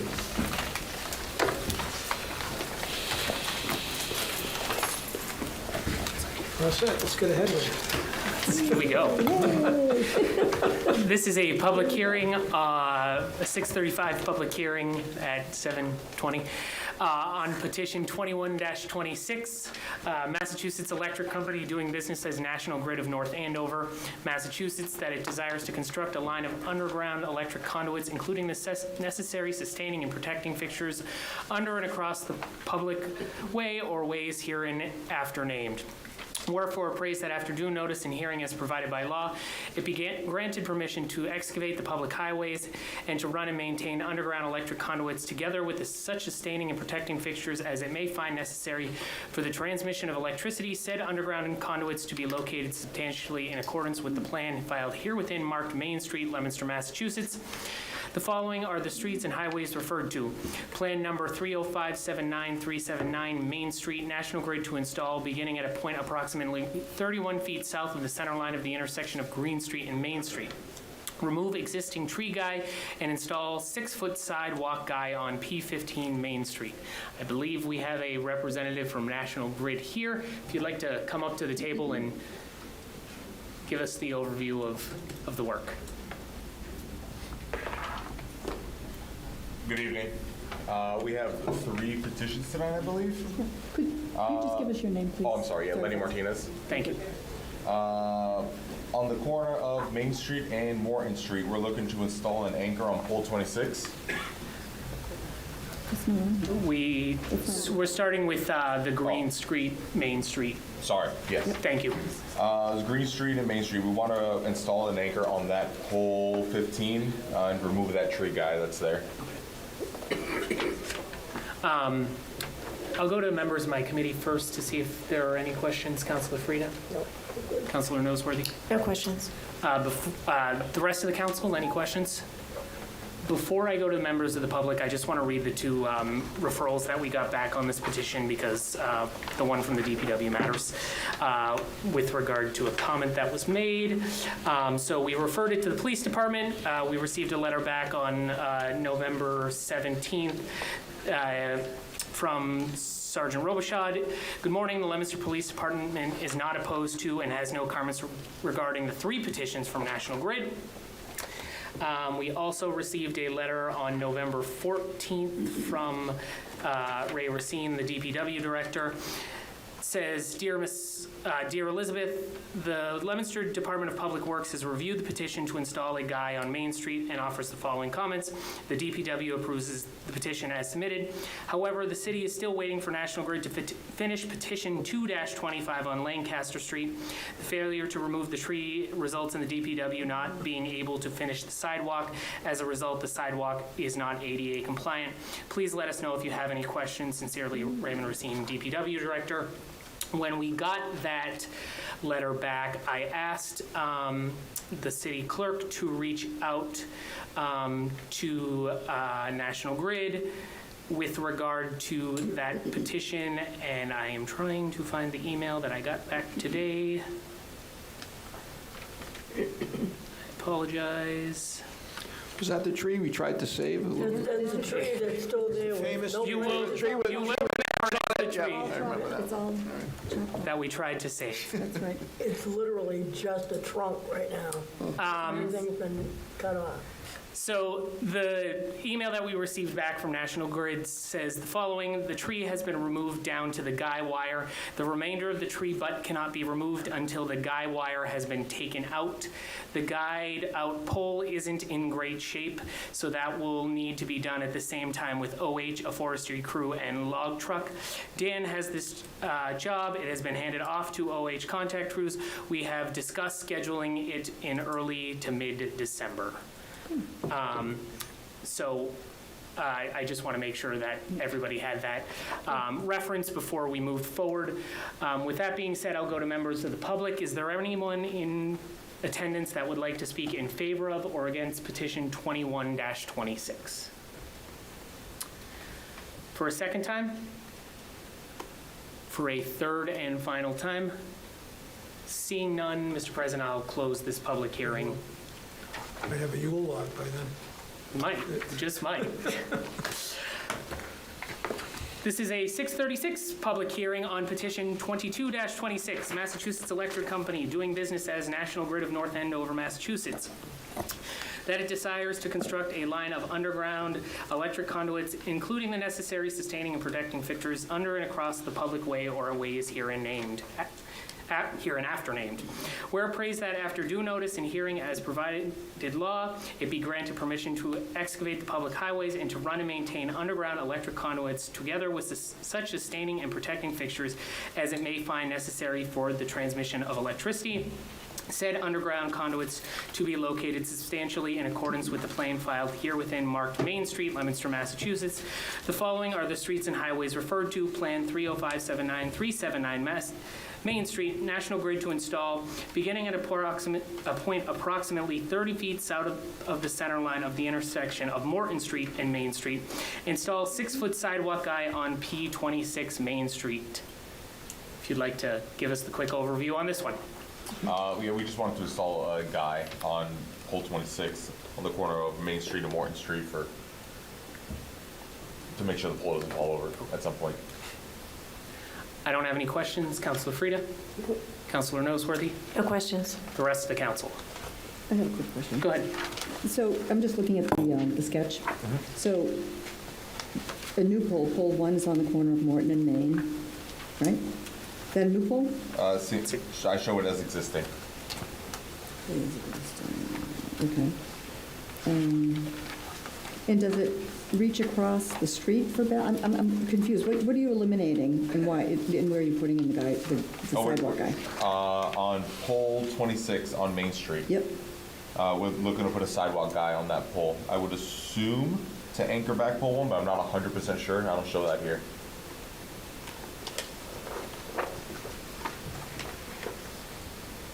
Okay. Any other members of the council have any questions? Seeing none, I'll go to members of the public. Is there anybody in attendance that would like to speak in favor of or against petition 22-26? For a second time? For a third and final time? Seeing none, I will close this public hearing, Mr. President. I'll be abstaining from the next one. Okay. Petition 23-26, Massachusetts Electric Company doing business as National Grid and Verizon New England, Inc. requests permission to locate poles, wires, and fixtures, including the necessary sustaining and protecting fixtures along and across the following public way. Main Street, National Grid to install one jointly owned pole on Main Street beginning at a point approximately 94 feet southeast of the center line of the intersection of Main Street and Priest Street. Removing existing tree guy, install stub pole 37-84, 70 feet southeast from P37 and sidewalk guy 4 feet off driveway. Wherefore to praise that after due notice and hearing as provided by law, it be granted a location for and permission to erect and maintain poles and wires, together with such sustaining and protecting fixtures as it may find necessary. Said poles to be erected substantially in accordance with plan filed here within marked Main Street, Leominster, Massachusetts, number 305-79379, October 13th, 2025. Also for permission to lay and maintain underground laterals, cables, and wires in the above or intersecting public ways for the purpose of making connections with such poles and buildings as each of said petitioners may desire for distributing purposes. Once again, if you could just give us a quick overview. Of course, we're looking to install a pole approximately 70 feet away from pole 37 on Main Street so that we can anchor that pole back and eliminate that tree guy that's going back there about 100 feet. Okay. Wonderful. I don't have any questions. Councilor Frida? Councilor Noseworthy? No, I'm assuming that the person, it says the sidewalk guy 4 feet off driveway, so I'm assuming that person is aware. They would have been notified of this public hearing, correct? Right. Madam Clerk? Okay, thank you. That's it. Wonderful. And I haven't heard anything separate to this. That's not the cemetery, right? Yes. Is it the cemetery? So it's being House installed next to in? the cemetery. Yeah, It's a house next to the cemetery, right? So it's not in the cemetery? Okay, that was my question. I just wanted to clarify that. Yep, that's my understanding as well. All right. Any other councilors have any questions? Seeing none, I'll go to members of the public. Anyone that would like to speak in favor of or against 23-26? For a second time? For a third and final time? Seeing none, I will close the public hearing, Mr. President. Thank you, Mr. Chairman. You picked up some ground.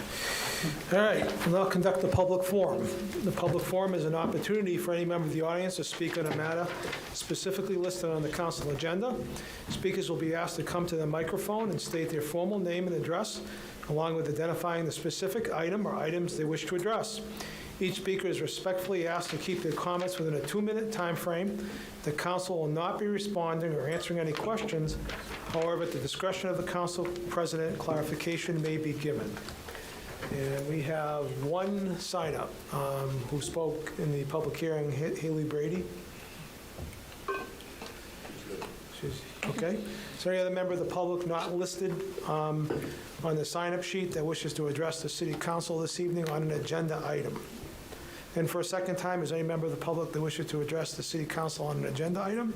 And a third and final time, is there any member of the public that wishes to address the city council on an agenda item in the public forum? Seeing none, I'll declare the public forum closed.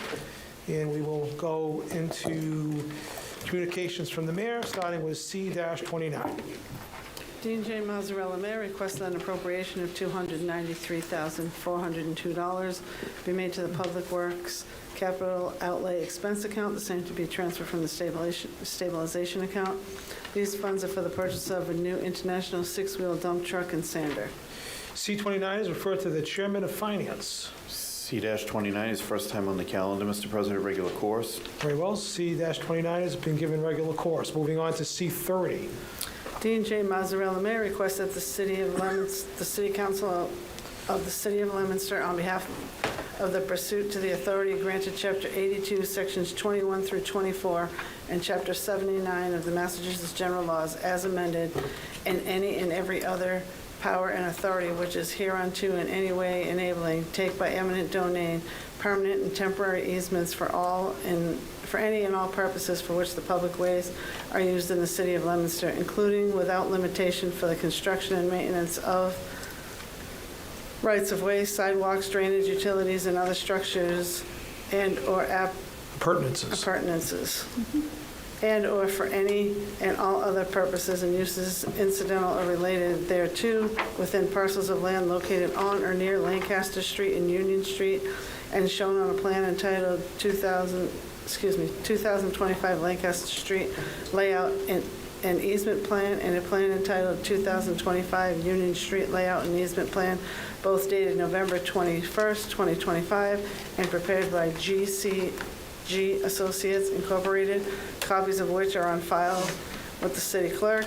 As said plans may, for a term of 5 years, and in connection within, adopt and execute an order of taking to acquire said rights and easements and award damages for the taking of the owners identified in Schedule A attached to the order of the taking, with the specific amounts awarded to each owner being set forth in Schedule B, attached to but not recorded with the said order of the taking, and any and all other documents related thereto, and further take any and all other actions as may be necessary or appropriate to accomplish the foregoing. C30 is referred to the chairman of property, Councilor Artinger. Regular course. We need to establish a hearing date on this. How about December 8th at, let's go with 6 o'clock. 6 o'clock? Yep, if that's okay with you. That's fine. Thank you. All right, I'll check with members of your committee. Yeah, Councilor Shalfo? We don't have Schedule A and B. I'm sure we can get it. Can you make sure that that's emailed to I us? certainly will. Okay. Thank you. You're welcome. Thank you for pointing that out. Councilor Robbins, you okay with that? And Councilor Tossi? I agree. All right. All those in favor of establishing the hearing date for C30 on December 8th at 6 p.m., please recognize the usual manner. All right, so that may be done. That's moving on to C31. D&J Mazzarella Mayor respectfully request that an appropriation of $15,000 be made to the Emergency Management Expense Account, the same to be transferred from the Stabilization Fund. These funds will be used to cover the cost of Code Red emergency notification system, which has increased over the years, as well as other departmental expenses such as electricity.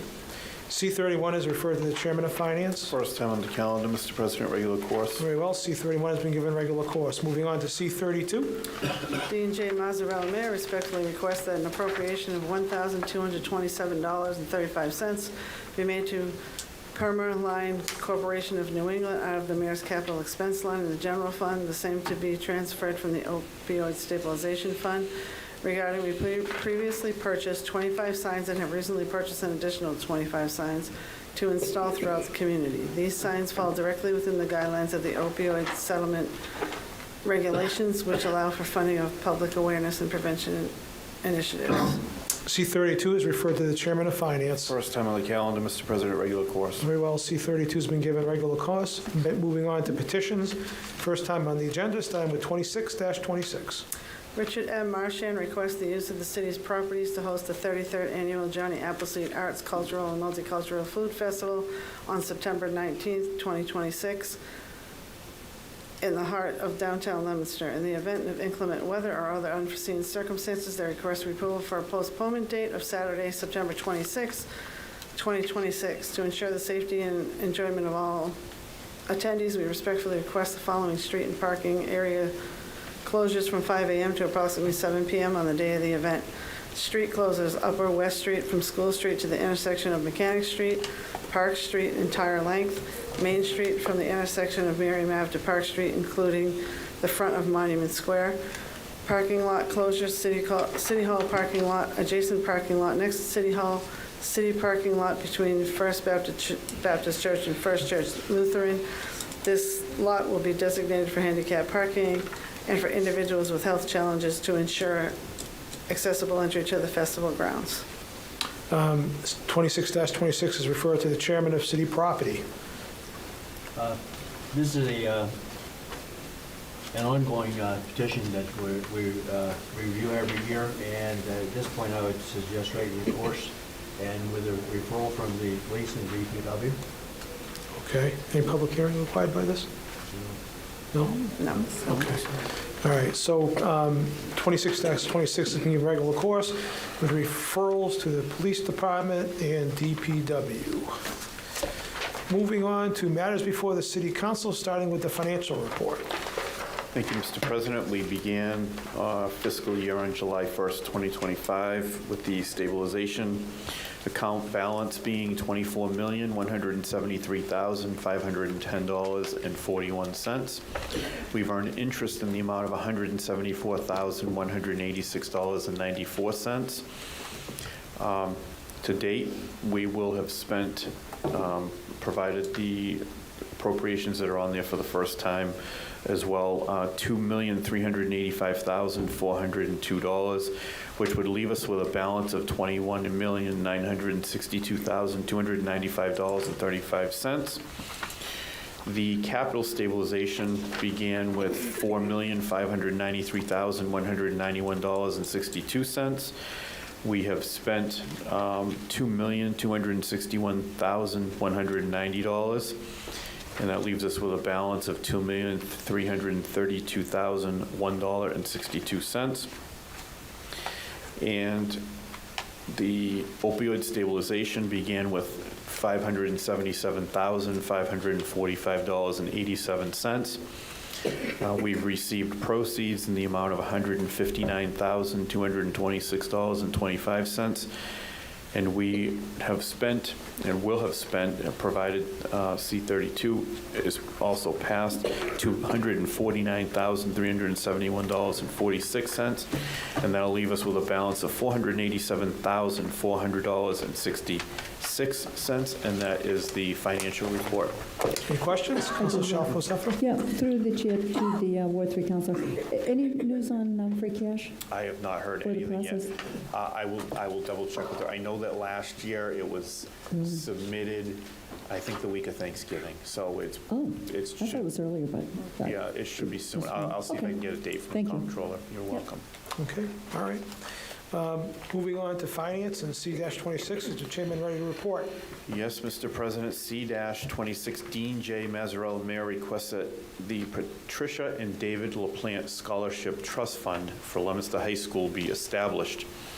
We have a letter here from David LaPlante, dated November 5th, 2025. Dear Mayor Mazzarella, I would like to have you petition the City Council to allow for the creation of 2 new trust fund accounts for the City of Leominster as follows: the Patricia LaPlante Memorial Trust Fund for the Leominster Library, and the Patricia and David LaPlante Scholarship Trust Fund for Leominster High School. Once they are established, they will be pre-funded so that these funds invested can grow over time. I will provide further details and instructions to the City Treasurer once the accounts are set up. Please let me know if you have any questions, and thank you for your time and consideration. Sincerely, David R. LaPlante. So obviously, this is a very generous gift that a now citizen of the City of Leominster would like to make by starting these trust funds and funding them. And just so the public is aware, they are public trust funds, and they can accept donations from anybody that chooses to contribute to them. Obviously, Mr. LaPlante is a former city employee. He was our treasurer and is making these trust funds available and obviously starting a donation, and we appreciate that very much.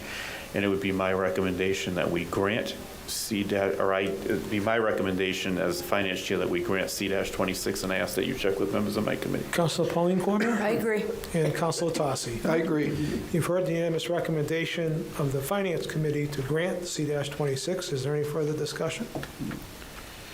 Other than to recognize the incredible work that David LaPlante did for us all. And absolutely. He continues to honor our city with this establishment of these funds. All right, all those in favor, please recognize usual manner. All right, so C-26 passes by a vote of 9-0. Moving on to C-27. C-27, Dean J. Mazzarella Mayor requests that the Patricia LaPlante Memorial Trust Fund for the Leominster Library be established. The same letter that I just read was submitted. I won't reread it, but I will say once again that the city is very grateful to have such residents like Mr. LaPlante that is, wants to add these trust funds so that our library and anybody that's going to be a recipient of a scholarship will benefit, I'm sure, many, many years down the road So it'd be my recommendation that we grant C-27. Ask that you check with members of my committee. Councilor Pauline Cormier? I agree. Councilor Tosse? I agree. You've heard the unanimous recommendation of the Finance Committee to grant C-27. Councilor Shalfo? I just want to say, so this is a memorial trust fund for the Leominster Public Library. I mean, over the years, Mr. LaPlante has been a huge help to the library. The library has, I don't know how many trust funds, 20, 25? At least. At least, right, a lot of them, and they go way, way back. So Mr. LaPlante has always really helped manage those for the library. He was very, very helpful with Susan Shelton, the prior director, and to this day still really is very supportive. So this is wonderful. Sure is. One more for him to manage. Yeah. Thank you. Anybody else? Councilor Frida? Yeah, just through the chair, are there any restrictions on that or any particular, I mean, his wife was so involved in music and the arts and Right. the piano, and I just wondered if there was a specific. There's none that I've been made aware of, and I think he says that he's going to provide further details and instructions. That's I'm sure he's in his mind has all that laid out and how he'd like it to be. And when I will ask the treasurer as well, that when that is all established and those instructions are put in place, that we'll all get a copy of it too. So that Certainly a great way to memorialize her, for sure. I agree. Yeah, very nice. Yeah. I agree. All right, all set? Okay, all those in favor of C-27, please recognize the usual manner. And C-27 has been granted by a vote of 9-0. Moving on to C-28. C-28, Dean J. Mazzarella, Mayor, requests that the tax classification hearing be held on November 24, 2025. We certainly did that this evening. As always, I want to thank our assessor department for coming down and presenting tonight. And it's going to be my recommendation that we grant C-28 and we use a factor of 1 and keep our tax classification the same that it's always been.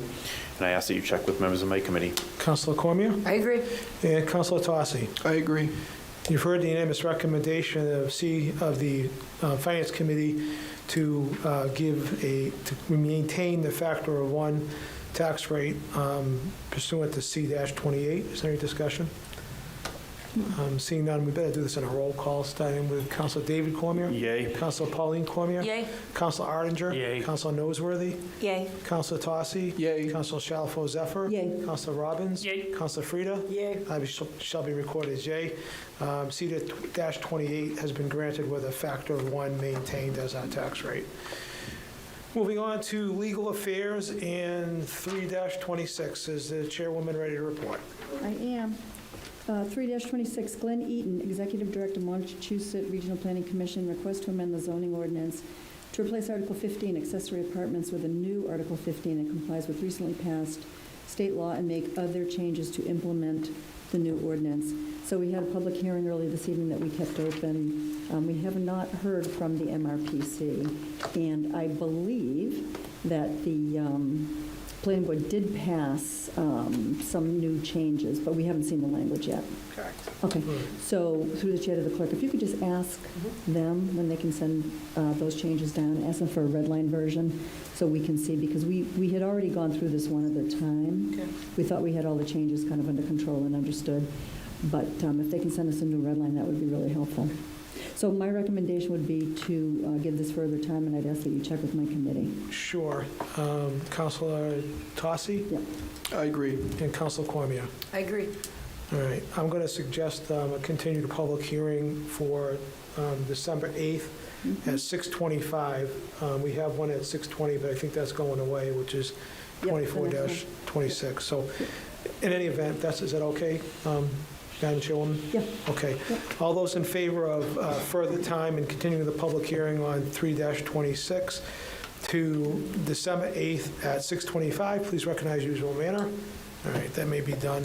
Moving on to 9-26. 9-26, Susan Shalfo Zephyr, Brandon Robbins, Councilors at Large, Ward 1 Council Robert M. Tosse, and 10 registered voters request to amend the zoning ordinance pertaining to MU2 zoning.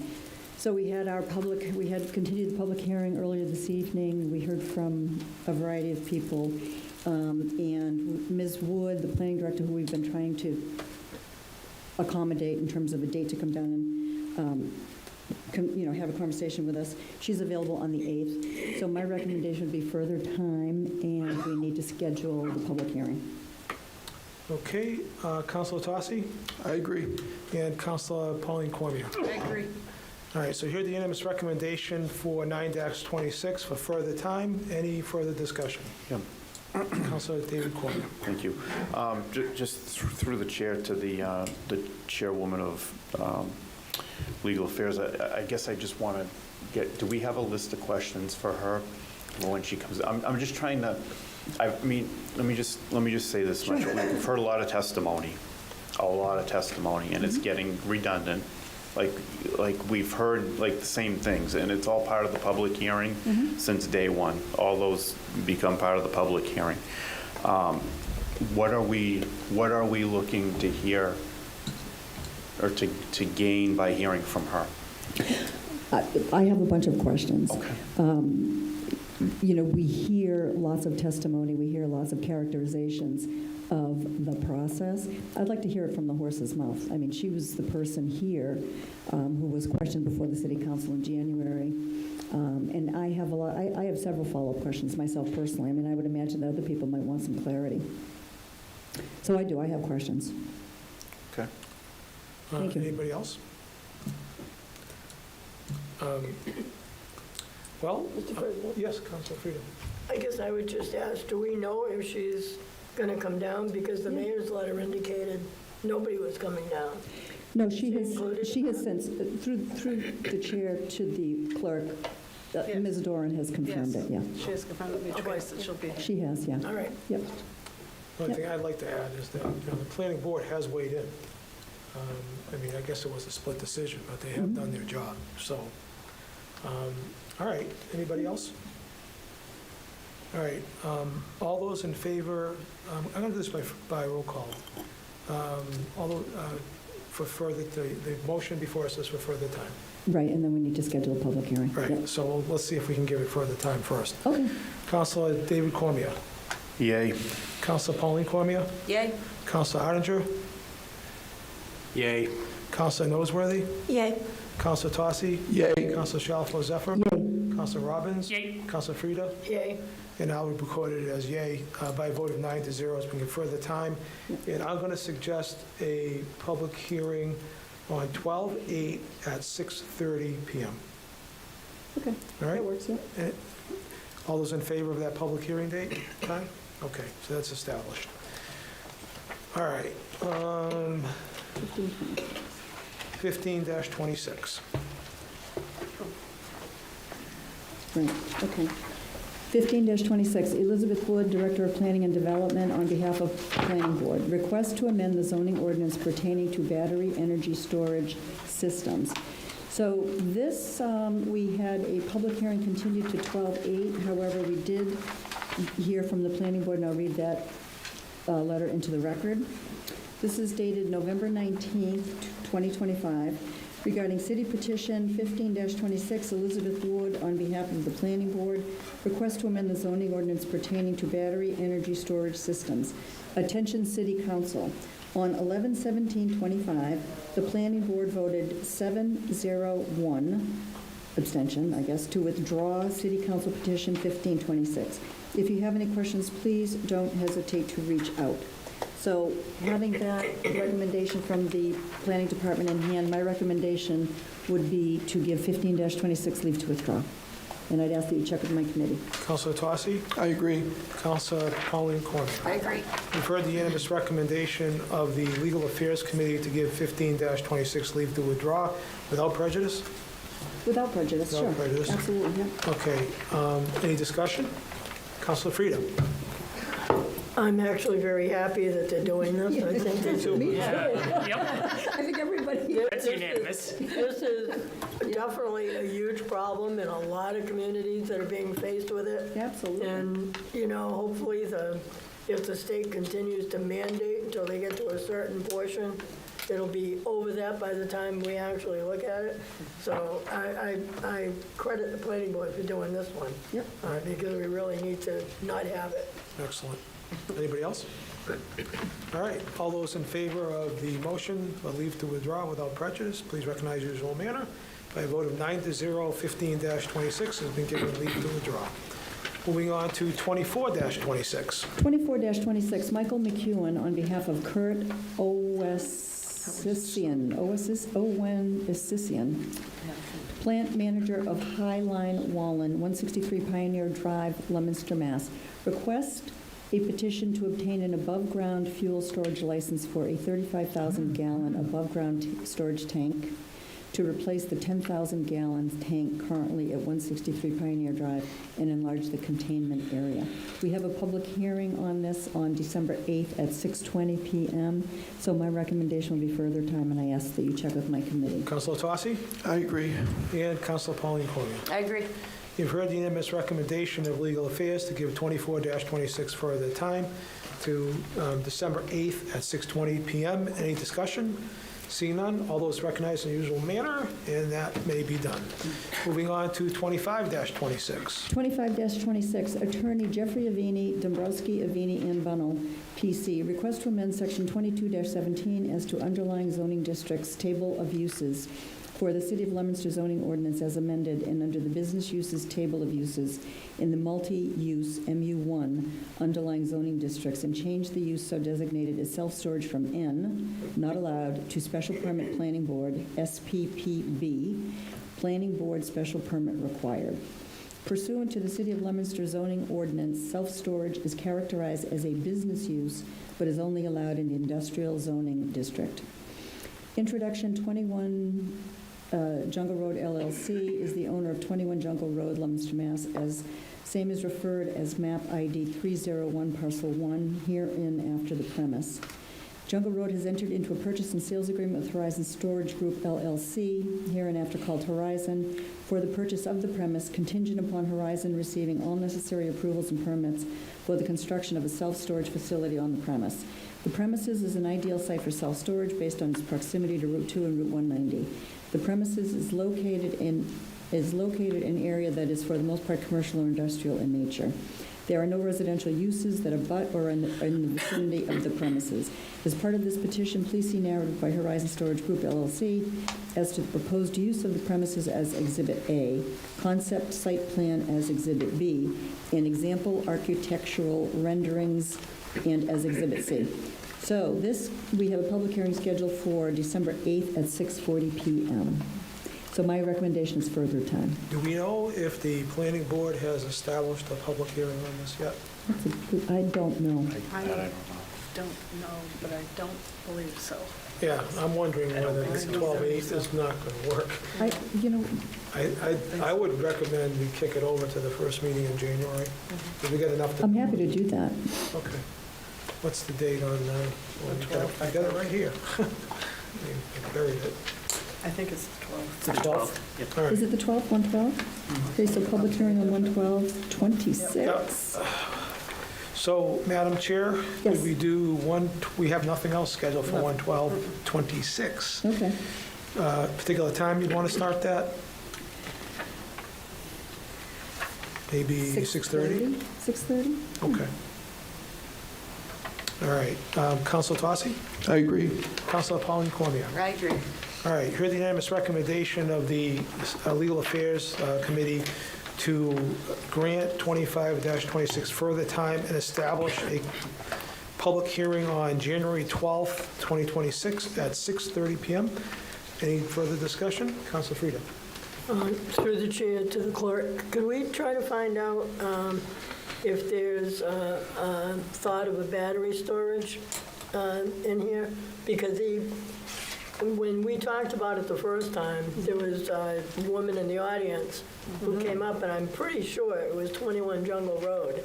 Correct. I think you're right. And she was talking about battery storage and wanted us to support the storage. And when I asked Attorney Avini, he said he wasn't sure what was going to be stored in there. So, which isn't a surprise. But I'd like to get an idea of. Good to know. Exactly. do that. All right, thank you, Counselor. Thank you. Anything else? Nope. All right, all those in favor of further time in a 1/12/26 hearing, please recognize usual manner. All right, that may be done. Moving on to the Public Service Committee. Petition 21-26, Massachusetts Electric Company doing business as National Grid of North Andover, Massachusetts, that it desires to construct a line of underground electric conduits, including the necessary sustaining and protecting fixtures under and across the public ways or ways hereinafter named. The following are the streets and highways referred to: Plan 30579-379 Main Street, National Grid to install, beginning at a point approximately 31 feet south of the center line of the intersection of Green Street and Main Street. Remove existing tree guy and install 6-foot sidewalk guy on P15 Main Street. We had a public hearing earlier this evening on this matter. Representative from National Grid explained that it's basically to keep the pole standing. We received both referrals back from the Leominster DPW and Leominster Police Department. Neither had issues with regard to this petition. There was an issue regarding another petition that we passed at the beginning of the year, and it was indicated in an email from National Grid that that work is being scheduled for December. So seeing all of that, I would suggest that we grant petition 21-26, and I'd ask that you check with the other members of the committee. Councilor Frida? I agree. And Councilor Noseworthy? I agree. You've heard the unanimous recommendation of the Public Service Committee to grant 21-26. Any further discussion? Seeing none, all those in favor, please recognize usual manner. 21-26 has been granted by a vote of 9-0. Moving on to 22-26. 22-26, Massachusetts Electric Company doing business as National Grid of North Andover, Massachusetts, that it desires to construct a line of underground electric conduits, including the necessary sustaining and protecting fixtures under and across the public way or ways hereinafter named. The following are the streets and highways referred to: Plan 30579-379 Main Street, National Grid to install, beginning at a point approximately 30 feet south of the center line of the intersection of Morton Street and Main Street. Install 6 feet sidewalk guy on P26 Main Street. This is a very similar situation, just shortly down the road. National Grid was here earlier during the public hearing, explained the petition. Same referrals with regard to the last petition, so I would suggest that we grant, and that I'd ask you to check with the other members of the committee. Councilor Frida? I support that. And Councilor Noseworthy? I agree. You've heard the unanimous recommendation of the Public Service Committee to grant 22-26. Any additional discussion? Seeing none, all those in favor, please recognize usual manner. 22-26 has been granted. Moving on to 23-26. 23-26, Massachusetts Electric Company doing business as National Grid and Verizon New England, Inc. requests permission to locate poles, wires, and fixtures, including the necessary sustaining and protecting fixtures along and across the following public way: Main Street, National Grid to install one jointly owned pole on Main Street, beginning at a point approximately 94 feet southeast of the center line of the intersection of Main Street and Priest Street.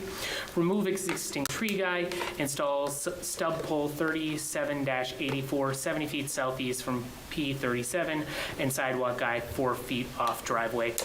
Wherefore to praise that after due notice and hearing as provided by law, be granted a location for and permission to erect and maintain poles and wires together with such sustaining protecting fixtures as it may find necessary, said poles to be erected substantially in accordance with plan filed herewithin marked Main Street, Leominster, Massachusetts, number 305-79-379. October 13th, 2025. Again, this is a very similar situation up the street. This one requires a new pole to help keep the pole across the street standing. So I, again, would suggest that we grant and that you check with the other members of the committee. Councilor Frida? I agree. Councilor Noseworthy? I agree. You've heard a unanimous recommendation of the Public Service Committee to grant 23-26. Is there any additional discussion? Seeing none, all those in favor, please recognize usual manner. 23-26 has been granted by a vote of 8-0 with one abstention, Councilor David Cormier. Moving on to new business, and Councilor Cormier is going to tell us all about Colburn Court. Oh, yes. I predict. Well, It's a good prediction. okay. Let's not make it too long, Dave. All right, so this is about the second reading of the ordinance, right? Right. First reading of the ordinance, no, because we didn't approve it last time because of that change. So this is the first reading of an ordinance, 14-26, John Frayer, Captain, 116 Central Street, Leominster Police Department. Request repealing sections 13-62, parking meter zones 2 hours, then amending section 13-44, saying between 8 a.m. and 6 p.m. by adding the following. And then there is a list of streets from Central Street to Church Street. And the Church Street, on the second page, it's 1, 2, 3, the fourth paragraph reads, Church Street, east side from West Street to the police station.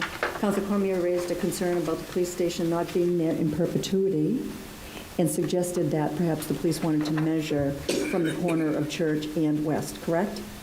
That's right. So if I may, I can offer an amendment. Yeah. So it should read Church Street, east side from West Street to Colburn, Colburn, Court. Is it COL? There's an L in there? It is. Okay, yeah. that was confusing too. Yeah. Okay, Colburn Court? That's right. Okay. Colburn Court, just so anybody wants to know, is the one-way between the old police station and the fire station. Oh, it's an alley. It's right, but it does legally have a street name. Good. There is a legal petition in our ordinance book that designates it a one-way. And I also learned that Allen's Department Store uses that, has a Colburn Court address for their building there. So that is the official name of that street. So that is the amendment. I'll second his motion. Good. Excellent. Any discussion? No. All those in favor? So amended. Okay, good. So, shall I continue with the first reading of the ordinance? Okay, so, first reading of the ordinance, which was formerly petition 14-26. Be it ordained by the City Council of the City of Leominster as follows, amending Chapter 13 of the revised ordinances entitled Motor Vehicles and Traffic. Chapter 13, Section 13-62 of the revised ordinances entitled Parking Meter Zones 2 Hours is hereby amended by deleting such section in its entirety. Chapter 13 is further amended at Section 13-44 as same between 8 a.m. and 6 p.m. by inserting the following text. And then there was a list of streets: Central Street, West Side, Central Street, West Side, Central Street, East Side, Church Street, East Side from West Street to Colburn Court, as we just amended. Depot Square, West Side, Main Street, East and West, Main Street, East Side, Main Street, West Side, Mechanic Street, North Side, Mechanic Street, South Side, Merriam Avenue North, Merriam Avenue South, Park Street, West Side, Park Street, East Side, Pearl Street, North Side, Pearl Street, South Side, Pleasant Street, North Side, West Street, North Side, West Street, North Side, West Street, North Side, West Street, North Side, West Street, South Side, West Street, South Side, and West Street, South Side. So all of this was put forward by Captain Frere of Leominster Police Department. So my recommendation is that we adopt the first reading of the ordinance. And I ask that you check with my committee. Very well. Councilor Tossi? I agree. And Councilor Pauline Cormier? I agree. You've heard the unanimous recommendation of the Legal Affairs Committee to grant the first reading of an ordinance formally... 14-26. Thank you. Any further discussion? This will be by roll call. Councilor David Cormier? Yay. Councilor Pauline Cormier? Yay. Councilor Arndinger? Yay. Councilor Noseworthy? Yay. Councilor Tossi? Yay. Councilor Shalfo Zephyr? Yay. Councilor Robbins? Yay. Councilor Frida? Yay. I shall be recorded as yay. First reading is adopted by a vote of 9-0. Moving on to 17-25. Yep, 17-25, Susan Shalfo Zephyr, Councilor at Large, requests place no parking signs across the street from 59 to 63 Manchester Street apartment building. We ran into a little problem with this one last time as well. And I had not seen we have a letter dated November 7th to Leominster City Council, care of the clerk, regarding amending Chapter 13 of the revised ordinances entitled Motor Vehicles, oh my God. Wow. Entitled Motor Vehicles and Traffic. Members of the City Council, regarding the above referenced ordinance submitted to my office for signatures, please note I will not sign the same unless all abutting residents on Manchester Street have been notified of this no parking amendment. Therefore, please advise as to whether or not the abutters have been notified. Thank you for your attention. Well, number one, we don't have an ordinance to notify abutters whenever we do no parking signs or stop signs or things of that nature. So this was requested to me by a constituent who lives in that neighborhood, drives up and down Manchester Street, is an elderly gentleman and really concerned about that. Captain Frere went to the location and took a good look at it and said, yeah, that's a problem, because people coming in the other direction when people are parked on one side, they're coming up over a hill and they're blind, you can't really see. So my recommendation is still to adopt the first reading. We don't have any mechanism in place to, notify abutters, so I think that's kind of a moot point. So my recommendation is to adopt the first reading, and I would ask that you check with my committee. And Councilor Tossi. I agree. Councilor Pauline Cormier. I agree. All right, you hear the unanimous recommendation to grant the first reading of 1725. Is there any additional discussion? All right, well, I'm the Ward 4 councilor. The mayor's indicating pretty plainly that he's going to veto it. So, because people don't know about it, I don't know very much about it as the Ward 4 councilor. I still don't know who the person is that registered the concern. So, for my position is I can't support this. So, in any event, that's my view. That's my view. Anybody else? Councilor David Cormier? Well, kind of caught between a rock and a hard place. I want to support the Wood councilor, but I also understand there's an issue, and the mayor's going to veto it. I think he already made that clear. So, I mean, either we clear all this up, or I'm going to vote against it as well. I'm willing to give it further time if that's a middle approach. That works, but I know there's nothing that requires that be done, but it becomes kind of futile if he's going to just veto it. So. Go ahead. I was just going to suggest I'll motion for further time so you and the at-large council can talk to each other. That's fine. I'm fine with that. All right. Further time. Okay. All right, we have a second for your motion? Okay, Pauline, all right, any discussion on the motion for further time? All right, all those in favor of further time? All right, so 17-25 is being further time. All right, moving on to old business and the second reading of an ordinance. Second reading of an ordinance, 16-26, Mark C. Bedanza, Ward 4 Councilor, request to amend Section 13-77, stop signs at the Leominster Municipal Code by adding a stop sign for eastbound traffic at Givery Circle at the intersection of Gordon Street. So we did adopt the first reading, so this is now the second reading of an ordinance. Be it ordained that the City Council of the City of Leominster as follows, amend Chapter 13 of the revised ordinances entitled Motor Vehicles and Traffic. Chapter 13 is amended in Section 13-77 stop signs by inserting the following. Givery Circle against eastbound traffic at the intersection of Gordon Street, or intersection with Gordon Street. So my recommendation would be to adopt the second reading. Thank you. Councilor Tossi? I agree. Councilor Pauline Cormier? I agree. Any discussion? This will be by roll call. Councilor David Cormier? Yay. Councilor Pauline Cormier? Yay. Councilor Arndinger? Yay. Councilor Noseworthy? Yay. Councilor Tossi? Yay. Councilor Shalfo Zephyr? Yay. Councilor Robbins? Yay. Councilor Frida? Yay. I'll be recorded as yay. By a vote of 9-0, the second reading is adopted. Yeah, may I? Sure. May I? So going back to 1725, the person, I thought I had told you, and I apologize if I did not, is Joseph Fermani. Just the last name I had. Oh, Mr. Fermani, I call him Mr. Fermani. Okay. He sounds like an elderly gentleman. He lives in that neighborhood. He goes back and forth on Manchester Street all the time, and it really is a concern of his. Okay. So he's the person that's We going. can chat. Good. All right. Anything on the community calendar? Councilor Robbins? I just have one thing. The Breakfast for the Bands was this weekend. It was outstanding. I just also wanted to shout out, it's great to see that the Leominster High School Band has really grown back to the size it was when I was in high school, which I think was when it was at a record number.